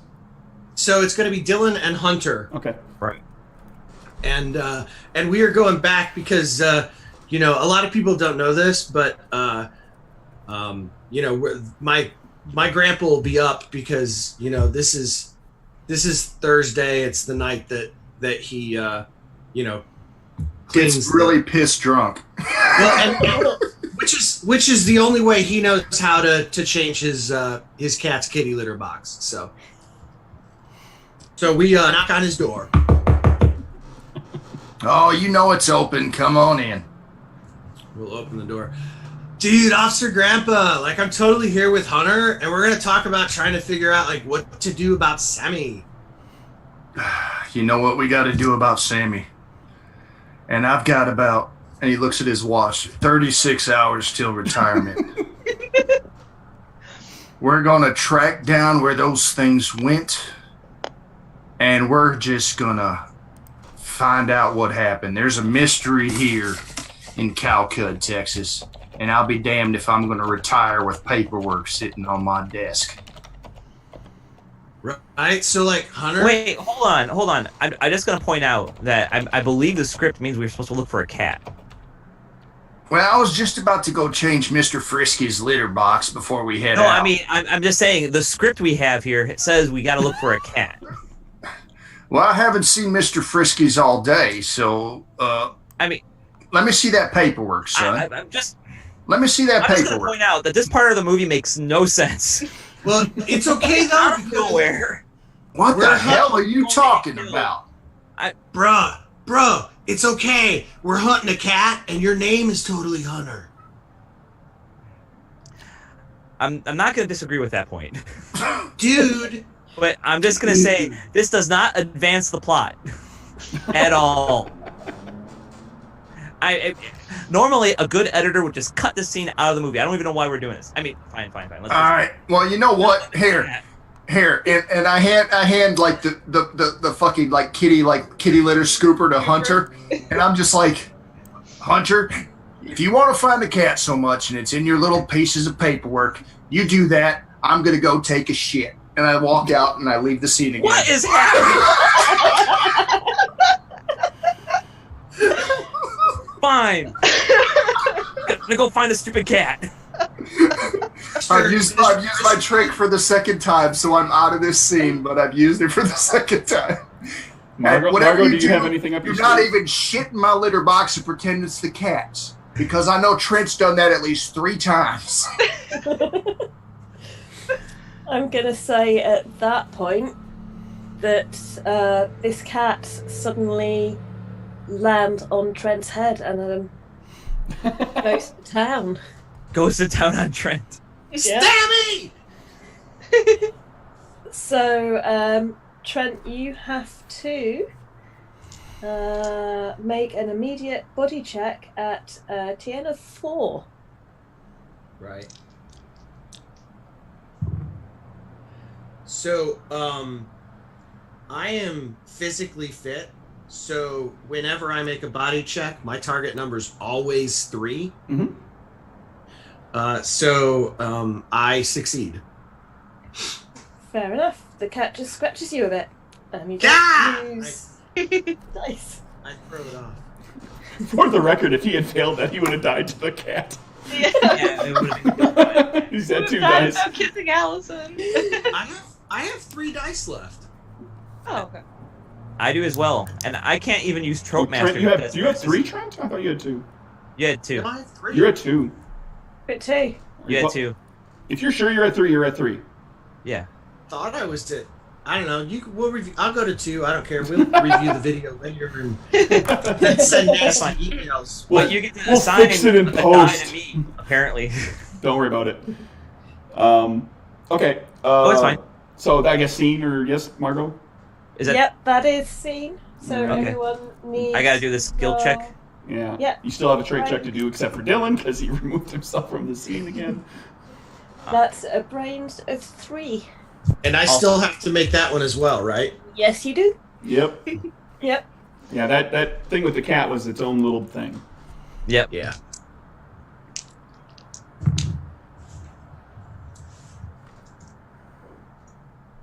And from the bathroom, you hear the noises of the Korean War Part 2. Jeez. Right. All right, Trent. Well, since I only have the 2 dice, I cannot make the brains check at 3 because that requires 3. You can use a stuff. Yeah, do you have any of your stuff you can use? Don't forget about those. No, that's all right. I use my trick. When my life pool is reduced to 1, I roll a die, and if I roll a 3, 4, 5, or 6, I go back up to 2, and if I roll a 1 or 2, I'm wrapped. Okay. And I have rolled a 4. So you Nice. stay in the game. I go back up to 2 dice. Hunter. All right. So, I rolled brains. It's a check of 3, and I rolled 3 dice. I got I have a brains of 2, and so I got 2 successes, so I pass. Mm-hmm. I have a ability to assign a die, correct? And I could either lose a die to either Trent or myself. Can I still give it to myself? You have to make somebody lose a die. I have to make someone lose a die. It can be yourself, though, right? It does not specifically say in the rules that you have to make someone else lose the die. You Okay, can 'cause make yourself lose the die. At this point in the movie, I'm just furious with the existence of the scene that I don't even understand why the hell it exists. I've been wanting to die by the monster, so forget it. We're going to script. I'm dead. I'm dying. I'm losing a die. Okay. I storm out of the room just complaining, like, why am I not dead yet?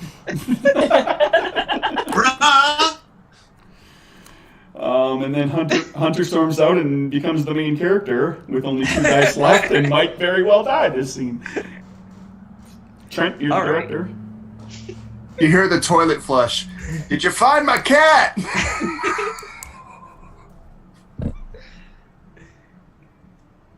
Let's keep it rolling, everybody. Yeah, go ahead, Trent. You're the director now. Okay, Right. well then I will roll our dice here. And I have rolled monster attack. Whee! All right. So we set up a scene that makes sense based on what has come before. You choose when the monster attacks. All right. So who is... I'm in this scene. I think Dylan is going to be in the scene. I have a feeling at this point that Allison forced her mom to drive her to find Trent because they didn't like the way that ended. And so, Trent actually happens to not be in the scene because he was staying back in the house just trying to help clean the kitty litter. Okay, so just you Oh, and yeah, the Dylan? director anyways, but yeah, so it's the 4 of us in the scene, and All 4 of you, okay. Yeah, the 4 of us. And Good, I'm good. storming out of the building now, just angry that scene existed, just screaming down the street. What is going on? Why am I not being attacked yet? I was told I would be killed. Why isn't that happening? So I guess if I guilted Margot into driving me to go talk to Trent, like we'll be like driving down the road and see you like storm out of the house, and I'll be like, "Mom, wait, that's Hunter," and like roll down my window and be like, "Hunter, do you know where Trent is?" Yeah, he's in a stupid house. I don't know what he's doing. He's got a cat. Oh, Oh, I love cats. Great. Well, there's a lot of them in this movie. What are you on about, dear? There is no movie. What? Oh, It's... Okay. And you see a flashlight just kind of like going on and flickering on and off. Here, kitty, kitty, kitty. Here, kitty. Come on. I got some tender victuals. Come on back to Daddy Dylan. Come on.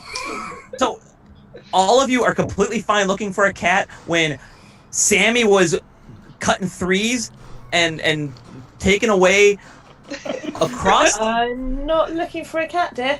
yeah, I'm not looking for a cat. I'm looking for Trent. I don't understand it either. Okay. It makes no sense. Here, kitty, kitty, kitty, kitty. What doesn't make sense about me trying to find Trent? He was hurt. That's his football hand. He could really he might not be able to play in the game on the next There week. is Who no game. knows? This movie's not going to make it to the game.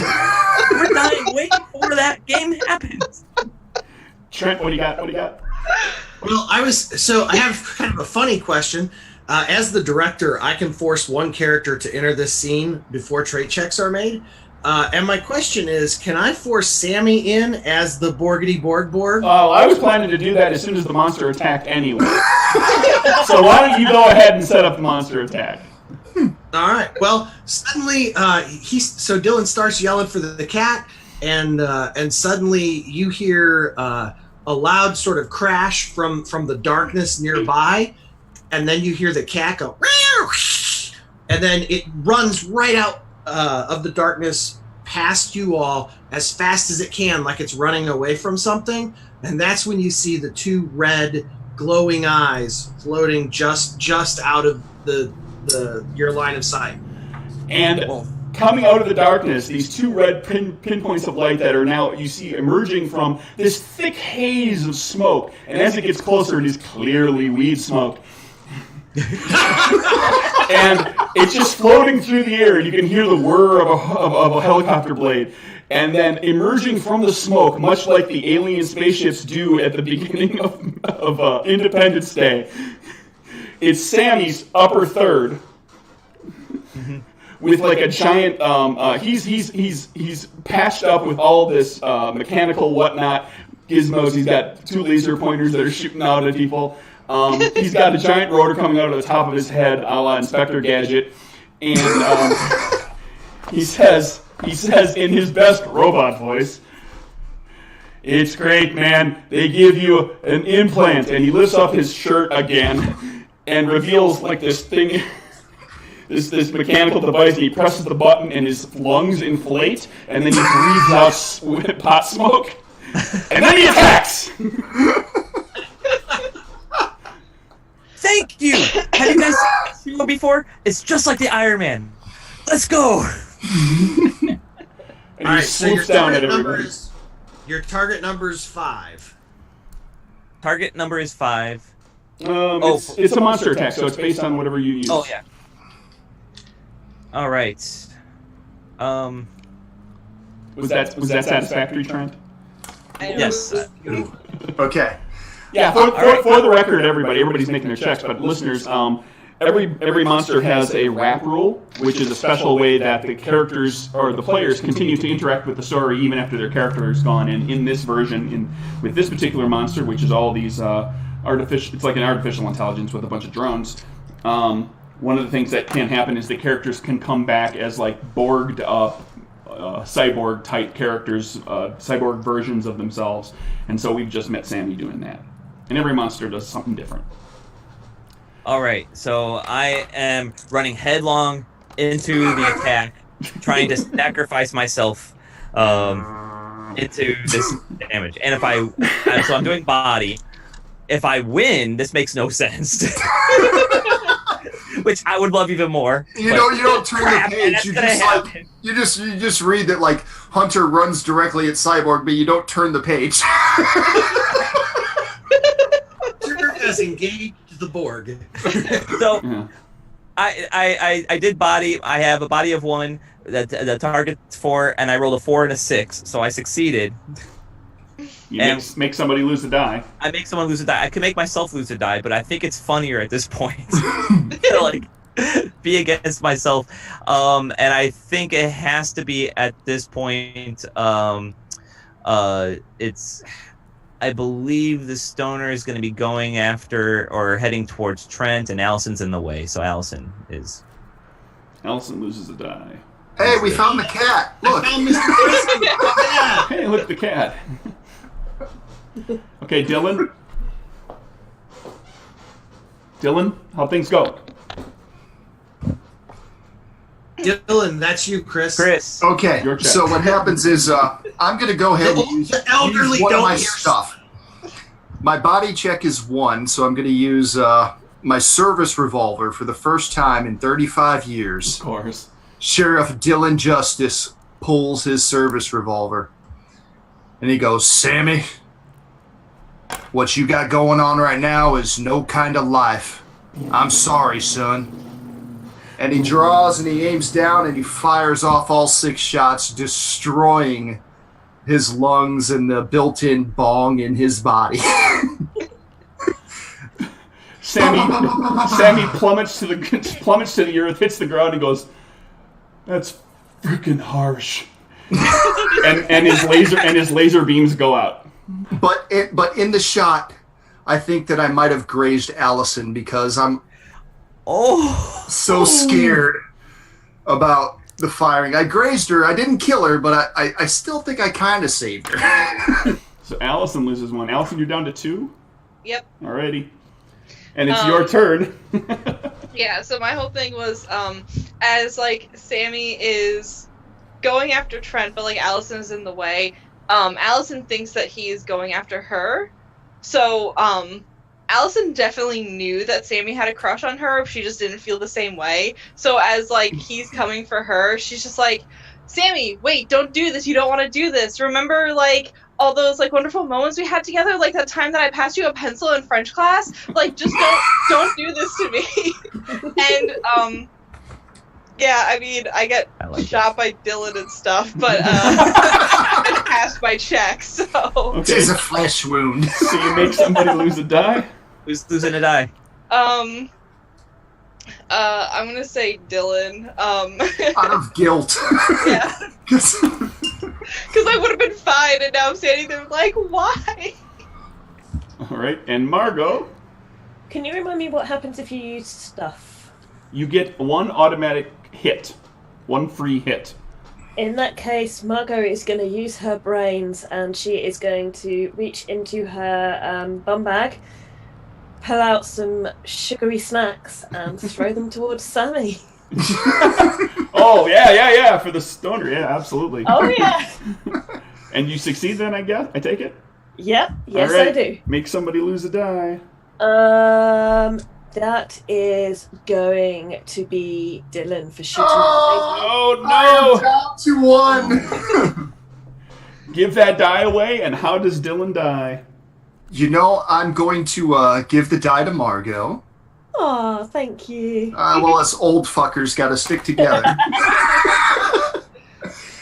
And so, as that is wrapping up, you see Dylan kind of like empty out his revolver, and as he's putting the slugs back into it, you hear the whir of drones. And Dylan looks up, and before he can even like finish putting in the 3rd bullet in his like 6-cylinder service revolver, at least 30 drones drop down and surround him. And he turns and he looks back at Margot and Allison and Trent and everybody, and he just goes, "Run! I'll hold them off as long as I can." And he pulls his flashlight, and they start zooming in, and he's hitting them one at a time, and he's doing his best. And then you see a laser like take his hand off, still holding the flashlight. And the flashlight is broken, but when it hits the ground, the flashlight actually turns on and works again. and it just highlights him in this like spotlight as these drones zoom by, and they have like little lasers and knives, and they just start cutting him a little bit. Like he loses an ear, he loses a nose, he loses like his little bit of stubbly chin, and he just goes, "Run!" And then all of a sudden you see like a Pink Floyd laser light show just go and he falls down into like little 3-inch cubes just in a big globby pile. Nice. So, like, I'm not a producer, but they definitely spent, like, all of the effects budget on that scene Yes, right they there. did. I purposely blew all the effects budget because I'm a producer now, goddammit. Yep. And you gain 4. You gain 4 producer points. Are we all at 3 life or less then? Margot is still hanging in there. Yes. Wow. Because Margot was didn't lose a lot in the first place and just gained 1. Yep. I just wanted a valiant death. So we go around the table, past Dylan, past Sammy. Allison's the main character. I'm the director again. Still in Act 2. 4. Scene 4. No, we already did that. I'm going to reroll.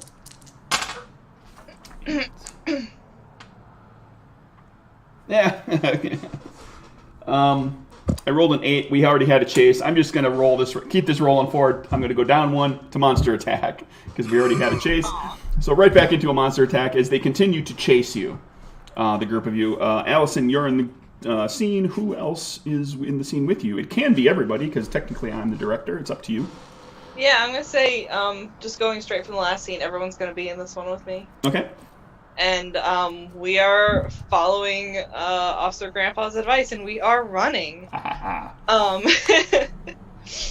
I step out the front door of Grandpa's house with Mr. Frisky's in my hand, and I go, "I found the cat." I think Allison grabs your free hand and just starts running with you. Just come on, we have to go. All right, I can do exercise is good. It's jump in the car. I'm just moping behind saying, God, why is this not happening? So I just mopily get in the car. I will, I'll shove Allison in the car and then pile in behind her. So now, Margot is in the driver's seat, and Trent, Allison, and Hunter are all in the back seat. As she's driving, Margot glances in the rearview mirror. Don't you boys do anything to my daughter. And just keeps driving. Keeping an eye out for the drones. Up ahead of you, as you're driving, you see two pinpricks of light, of headlights. They get closer and closer and closer, and eventually it starts rolling up, getting close enough that you can see there's a big truck. Although it's this truck is outfitted and just covered with docked drones. There's all these drones that are all just kind of stuck onto it and docked in all different sizes of drones and things. And it comes rolling up, and on the top of the truck is a screen, and there's static on the screen. The static kind of starts to waver, and then it starts to kind of slow down. It compresses down into a line, and then it becomes a waveform, and it starts, as a voice comes out of the truck, and the AI that is controlling these drones starts talking to you. What did you do to Sammy? He was our favorite. And it says, attack! And the AI unleashes a cloud of drones at all of you, and it becomes a monster attack scene as you are forced to avoid the truck and avoid the drones. You drive the car off into the ditch and plant it in the ditch. You're not going to be able to get it back out very easily. Well, I just want to interject here as a producer. I think Trent's becoming kind of one-dimensional. And I want this scene right here to showcase how smart he can be at times when it's really dangerous. He's going to have to use his brains here to help everybody out. Okay, so it's going to be a monster attack, but Trent has to make a brains check. Okay.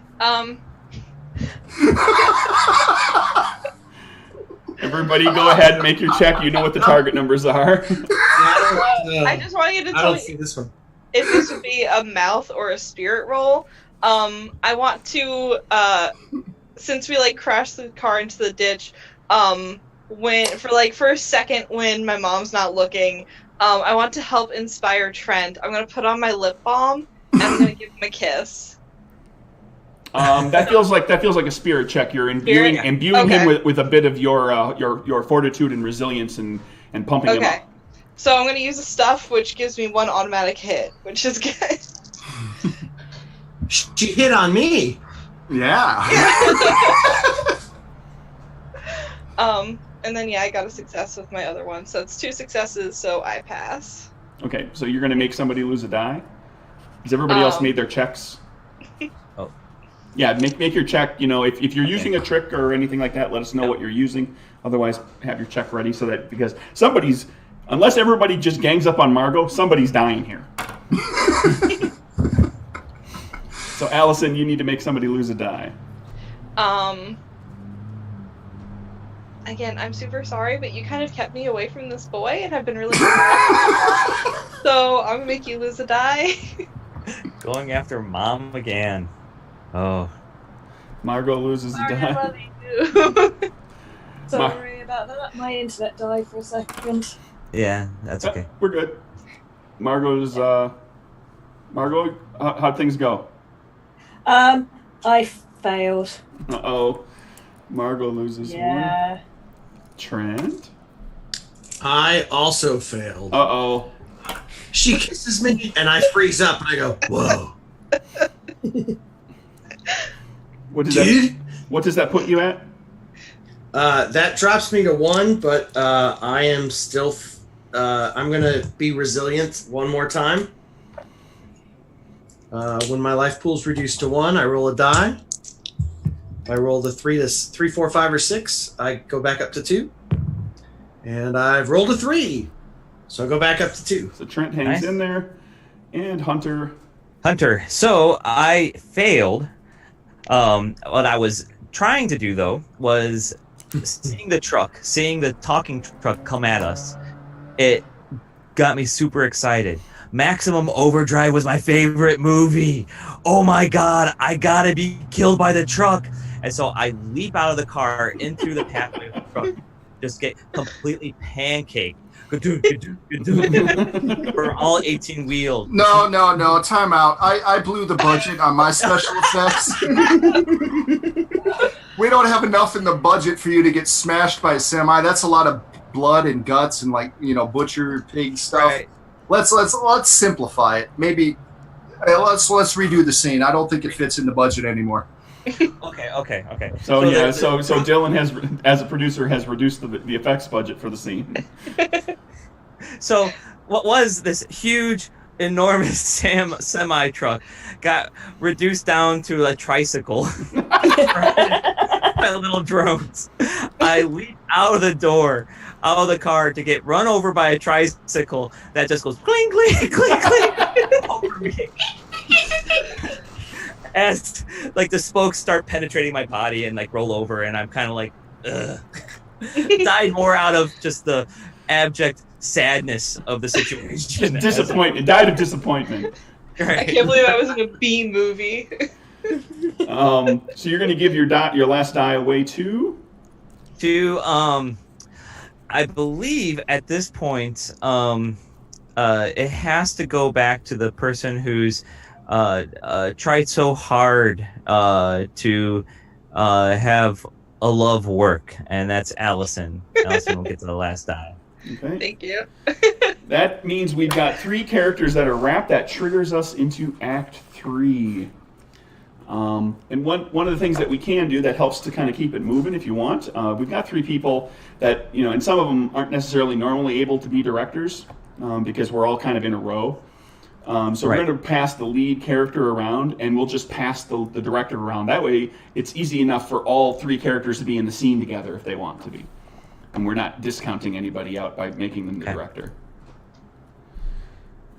So we move to Margot being the lead character, and Dylan, you never got a chance to be the director because I got killed off right before your turn. I appreciate that, and now I get to be the director of the first act. Margot's locked up here. I'm not seeing. Yeah, we'll give her a second here. Oh, Margot. See, now we can say stuff like, that's what happens when you have internet in the UK.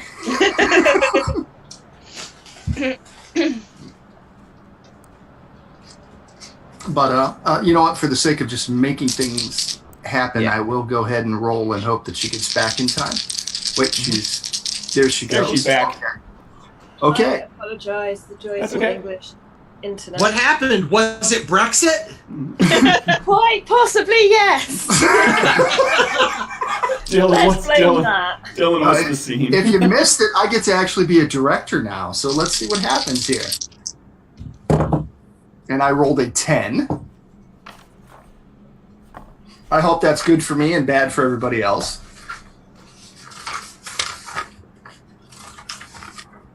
Going to war.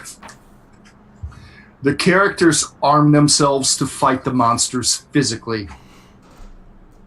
And then there's a director moment, which don't read it. Don't read it. No. Yeah, I'm not going to, but I will be saving it. So everybody is getting ready to arm themselves physically. I think everybody that's left needs to do their own little montage about what's going on here. Well, Margot, who's going to be in that scene with you? You're going to war. Okay, it's going to be the surviving people, my daughter Alison, and unfortunately Trent. All right, take it away. Well, the Margot. first thing I do is I take my shirt off. You're the best around. Nothing's ever gonna keep you Do down. it for your grandpa. Boy, put your shirt back on. You do not need it off right now. I'm prepping. It's part of my pre-game. No, put your shirt back on. Margot runs to the boot of her car, opens it up. Sorry, the trunk of her car. That's okay. Opens it up and pulls out a tire iron. I think she pulls the tire iron out of her fanny pack. That just sounds so wrong to me, and you know it. I hate you. No. This one is gonna. We're doing this for Sammy, and we're doing this for Officer Grandpa, and the other guy that kept talking about stuff. Trent, I know that his house is way back there, but did your grandfather have any other weapons or anything that we could possibly use? He lived and died by the revolver, yo. Actually, I think he died by the lasers.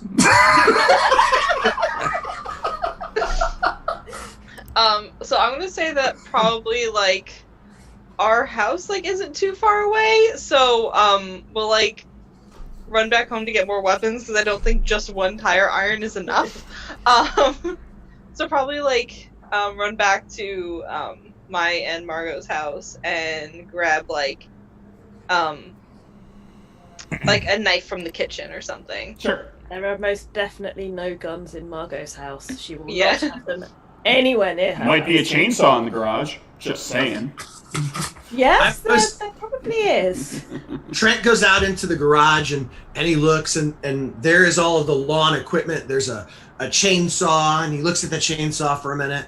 And then he looks at the next thing. It's this big machete for cutting the tall weeds. And he thinks about that for a minute. And then he looks and there's a shovel. And he's like, yeah. And he grabs the shovel. And at that point, there's the sound of lasers firing off. And the garage door just crumbles as 30 to 40 drones are there hovering and eyeballing everybody in the garage that has picked out their weapons and are ready to go. And the monster attack as they zoom in and attack the last of the characters. Trent just yells, "Let's go, Wombats!" Let's go Southwest Texas, Calcut, Wombats! You're right. Everybody figure out what your treasure check's going to be. It has to be body, correct? It does not No, have I'm sorry. It does not have to be. However, No, it doesn't have to be. for going to war, if you choose body, Check it out.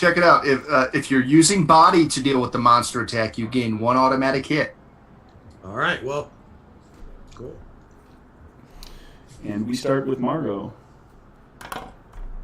Margot is going to use. Margot's going to use her quirk because she rolled really badly, and she's going to re-roll all 4 dice. That's better. We'll go with that, and we are going to go with Spirit, as she is geeing everyone up to start attacking. And basically just going, "We can do this, guys. You rah-rah, Stiff big upper speech. lip. Stiff upper lip. Let's Stiff let's do this for England." Oh no, we're in America. Let's You do know this what? I think as a producer, that being the lone British cast member is just not testing well with audiences. No, it's true. Yeah, it is. So, Out of the scene. I think as you're rallying everybody, that maybe a drone just flies by and just hits you in the head from a from like out of your line of sight and knocks you to the floor, removing you from the scene. So you're not in this scene anymore. You're on the floor. Just Trent and Allison. Trent. Oh no! Mom! Trent, what happens to you? Well, when she drops, I yell, "Oh no, Mom!" And then I raise my shovel and I swing at the nearest drone. Although I did not have any successes in the dice that I rolled, I do get one automatic because I'm using body to swing the shovel, and that is all I need. So I have succeeded. So you make somebody lose a die? I do. We're Allison. You only have two choices. It's got it. Well, yeah, it's gonna have to be Allison because I'm the Trent. And now it's Allison's turn. Okay. I'm sorry, bro. My bad, bro. So my whole thing was I was going to try and inspire Trent and be like, "You're amazing. You can do anything. Like you're incredible with that shovel." But I failed. You're incredible with that shovel. I can dig it. So here's the thing. Failing brings me down to 1 die. Yeah. But my quirk is irritating, which means I just won't die. Whenever your life pool is reduced to 1, it goes back up to 2. This can be negated by any player with a character in the scene voluntarily reducing their life pool by 2. So, unless Trent wants to reduce his life pool by 2, I just don't die because I'm too annoying. She's my girl. So I guess we both make it. Yeah. Yep. Wow. And we roll on to Trent being the main character. Hunter, do you want to direct? Yeah, sure. Let's do this. All right. So let's see here. Where's the dive table? I've still got one more annoying producer point to use. I've got and you did exactly what I was gonna do, but I didn't realize that they weren't gonna die. That's utterly pointless. Oh.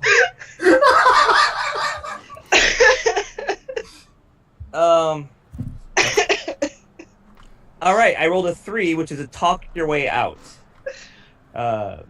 Refer to monster to check your for trait checks. The characters find a way to talk their way past the monster or out of danger. So, I think this is so. Do I set the scene or Trent does? Well, Trent's the main character. He'll set it up. Once we find out who's in the scene, is it gonna be everybody? Yeah, if we're talking our way out, we got to kind of keep this moving. Yeah, if we're gonna talk our way out, I think Allison and our mom. Our mom. In Trent's mind, they're already married. Yeah, I'm his girl. Okay, so we are fighting. Fighting just held them off. You're going to try to talk your way out. Trent, go. All right, so between everybody's sort of attacks and things, and the one that hit Margot in the head and exploded when it hit her hard skull, there's like 2 left there in front of the garage, and so we slowly approach it, and I'm like, all right, so you killed Sammy and you killed my grandpa, you stupid uffos, but if you don't let us out, then we're gonna totally hit you into next Thursday, which is right before game day. Because I'd kick you into next Friday, but I can't because I'm busy playing. You're gonna kick us all out, and then all of a sudden, you start seeing where you're staring 30 drones forming down in front of you, and you think that you are able to turn around to run away the other way, but another 30 are running down the road in the opposite direction, and 30 from your left, 30 from your right. You are surrounded now by 120 drones. The wind is enormous from this sound. The sound is starting to be deafening, and you can almost hear the buzzing make the voices as the audio says, "You are not going anywhere. You are joining us." So I think this is the part where Allison is gonna step up and she's going to hold Trent's hand. I assume Trent has the shovel in his not injured hand, so unfortunately she is going to grab the injured one. And she's just gonna like look up at all the drones and she's gonna be like, "You don't need to hurt us. We've done nothing wrong. Only thing we're trying to do is I love this boy and we just want to be together." And like, okay, so like this all started like a really long time ago, and she's just gonna go through like every moment where she's like had like a dumb connection with him, just like she like drops a piece of paper and he picks it up and he's just like, "Bro, you dropped this." Just like narrating their entire like love story up to this point, and just trying to like kind of get them to back off. Like you can't destroy true love. Oh, stop. Margot basically just sits up, rubbing her head, going, "Ow." Do we have an What attack? hit me? So this is an attack. Yeah. So they're attacking, and it sounds like you're doing. So this is talking your way out of it. In that roll, if you use mouth on this check, you automatically gain 1 hit automatically on a success. So it sounds like that's what you were doing. Oh yeah, I definitely was. And so it's, Yeah, well, Margot's the only one left with any real flexibility in her dice rolls because she's got enough dice to work with.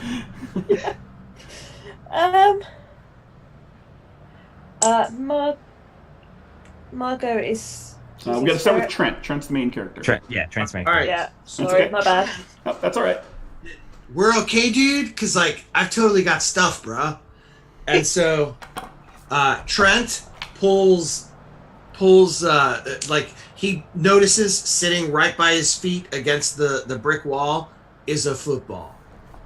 And he leans down and he trades that shovel for that football because it's game time. So, are you using body on this one? So I'm using body. No, I think I'm going to use my producer rewrite point here. I believe at this point, Trent is moved by Allison's love and wants to prove that he's not just a dumb jock. He's going to try again to use his brains. Which I don't believe you can do. I don't think you can make that check. Yeah, that'll be a tough one. two dice. You need 4 hits. Yeah. That's not going to happen. That's not going to happen. All right, I'm going to roll it anyway because I'm a rebel. Look at that! It didn't happen. Okay. Trent loses a die. Actually, Trent's no, he's not resilient anymore. No, you used that up. Yep. Trent loses a die. Give one die. Give your final die away. Well, you know what? I was totally moved by like my girlfriend's speech, and I feel like she could talk her way out of just about anything except this, and so she's gonna need her mom. So I give it to Margot. Wow! Cold. Allison's turn. I want Allison to live. So yeah, I mean, I obviously used mouth for this. I only needed 1 success. I got 3 because of the scenario itself, so I'm fine. And you're hurting your mom again, aren't you? I mean, yeah, Trent's dying or dead, so yeah, if anything, I'm kind of like a little resentful that like you kept telling him to stay away from me, and like every time I would come home and be like, "Oh my God, Trent talked to me today," you'd be like, "You could do so much better." So I feel like you just kept us apart, and it's true love. Okay.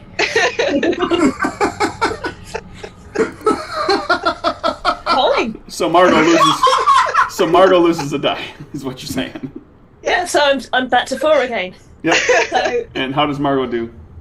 Margot is using her brains to press the button on the garage door control. Mm-hmm. dragging Alison and herself backwards into the garage and closing it. Ah. Actually, let me retcon that because I said that the lasers cut up the garage door and it fell away, if I'm not mistaken. Ah, damn. Yeah, I'm sorry. Damn it. Well, there could be like a door that goes into the house from the garage. Yes. There you go. Yes. All right. Yeah. That works.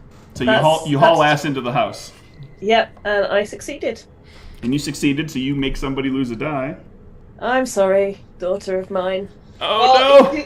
Again, here's the thing. I just won't die. So So here's what happens. She drops to 1, I dropped a 1. and she goes right back up to 2 unless somebody who is in the scene gives up 2 life. Yep. Margot, how many do you have? Oh. So you can give up 2. Do you want to kill your daughter? I am giving up to. Yeah. Ooh. That's the right answer. So, Allison, you give your final die ray to Margot. You are so unappreciative daughter. And Allison, how does Allison die in the same scene that Trent So died in? romantic. Yeah, so I feel like Allison's mom starts pulling her away to go into the house, and Allison was like, "No, Mom, I love him," and runs back out to be with Trent. And however Trent dies is also how I die. They just get cut to ribbons. Yep. All right, we are on to the final scene. There is no rolling to be made here. Margot is all that's left. Margot, tell us how the movie ends.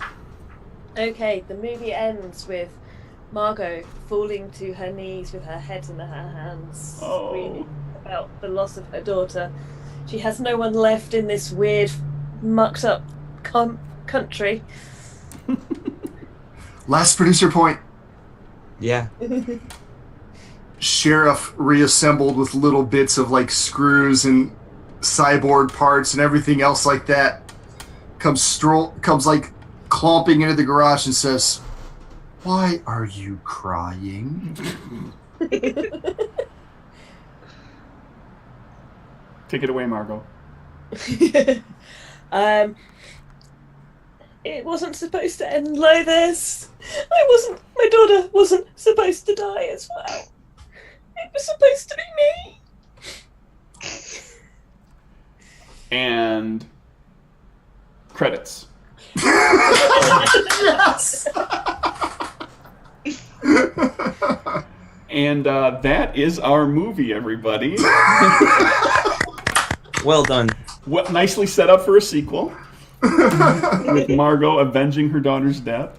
We can rebuild you all. I was really hoping that Margot would end up being the AI. Now I was hoping we could go that route. There's one thing left to do. We could have an end credit scene with that. You never know. We do have one thing that Margot needs to take care of here. Margot survived the story. She did. What's the name of this movie? Oh. And if you're having a hard time coming up with something, you can throw it out to everybody for suggestions and pick your favorite. I think I'm going to throw it out for suggestions because, as half this group know, I am rubbish at coming up with names. Heart beeps. I like it. That's the winner. Heartbeats. Yeah, Welcome yeah, to Heartbeats. that's it. So that is Heart Beeps Part 1, soon to be followed by Heart Beeps Part 2. That'll be out in 9 months. It'll be a very quick turnover. And From the creators of Sharknado. that is Die Laughing, everybody. Thank you very much for coming on board. That was a blast. That was so much fun. Thank very you much. Thank A lot you of for fun. hosting Love us, the game. buddy. Yes. Yes, that was so fun. So everybody, this is Craig and everybody else signing off. This was Die Laughing, and our rendition of the blockbuster horror movie Heart Beeps. If you kind of dig the game, take a look for it. It's on DriveThruRPG. By the time you're listening to this, it's entirely possible that the book version of it is also available. So there's PDF, there's book PDF combo. It's a small game book. It's not terribly large. So it's rather inexpensive, but there's all sorts of replayability in there. Lots of different monsters, lots of different characters. The acts and scenes can go all sorts of different ways. So shouting out to my characters here, Dylan, Hunter, Trent, Margot, Allison, and poor Sammy. Thank you for making Die Laughing a lot of fun, guys. I really appreciate you swinging by and helping me kick off the Nerdburger Games Twitch stream. Thanks, bro. Thank you. It was an honor, sir. That's great. Go get this game. It's hysterical. Definitely. It's well worth staying up until 2:15 in the morning for. Thanks, Get some thanks sleep. everybody. Yeah, and Margot, thank you for bearing with us. That's going to wrap it up, everybody. Bye. Good night. Bye. Bye. Good night. Go Wombats! Jeez.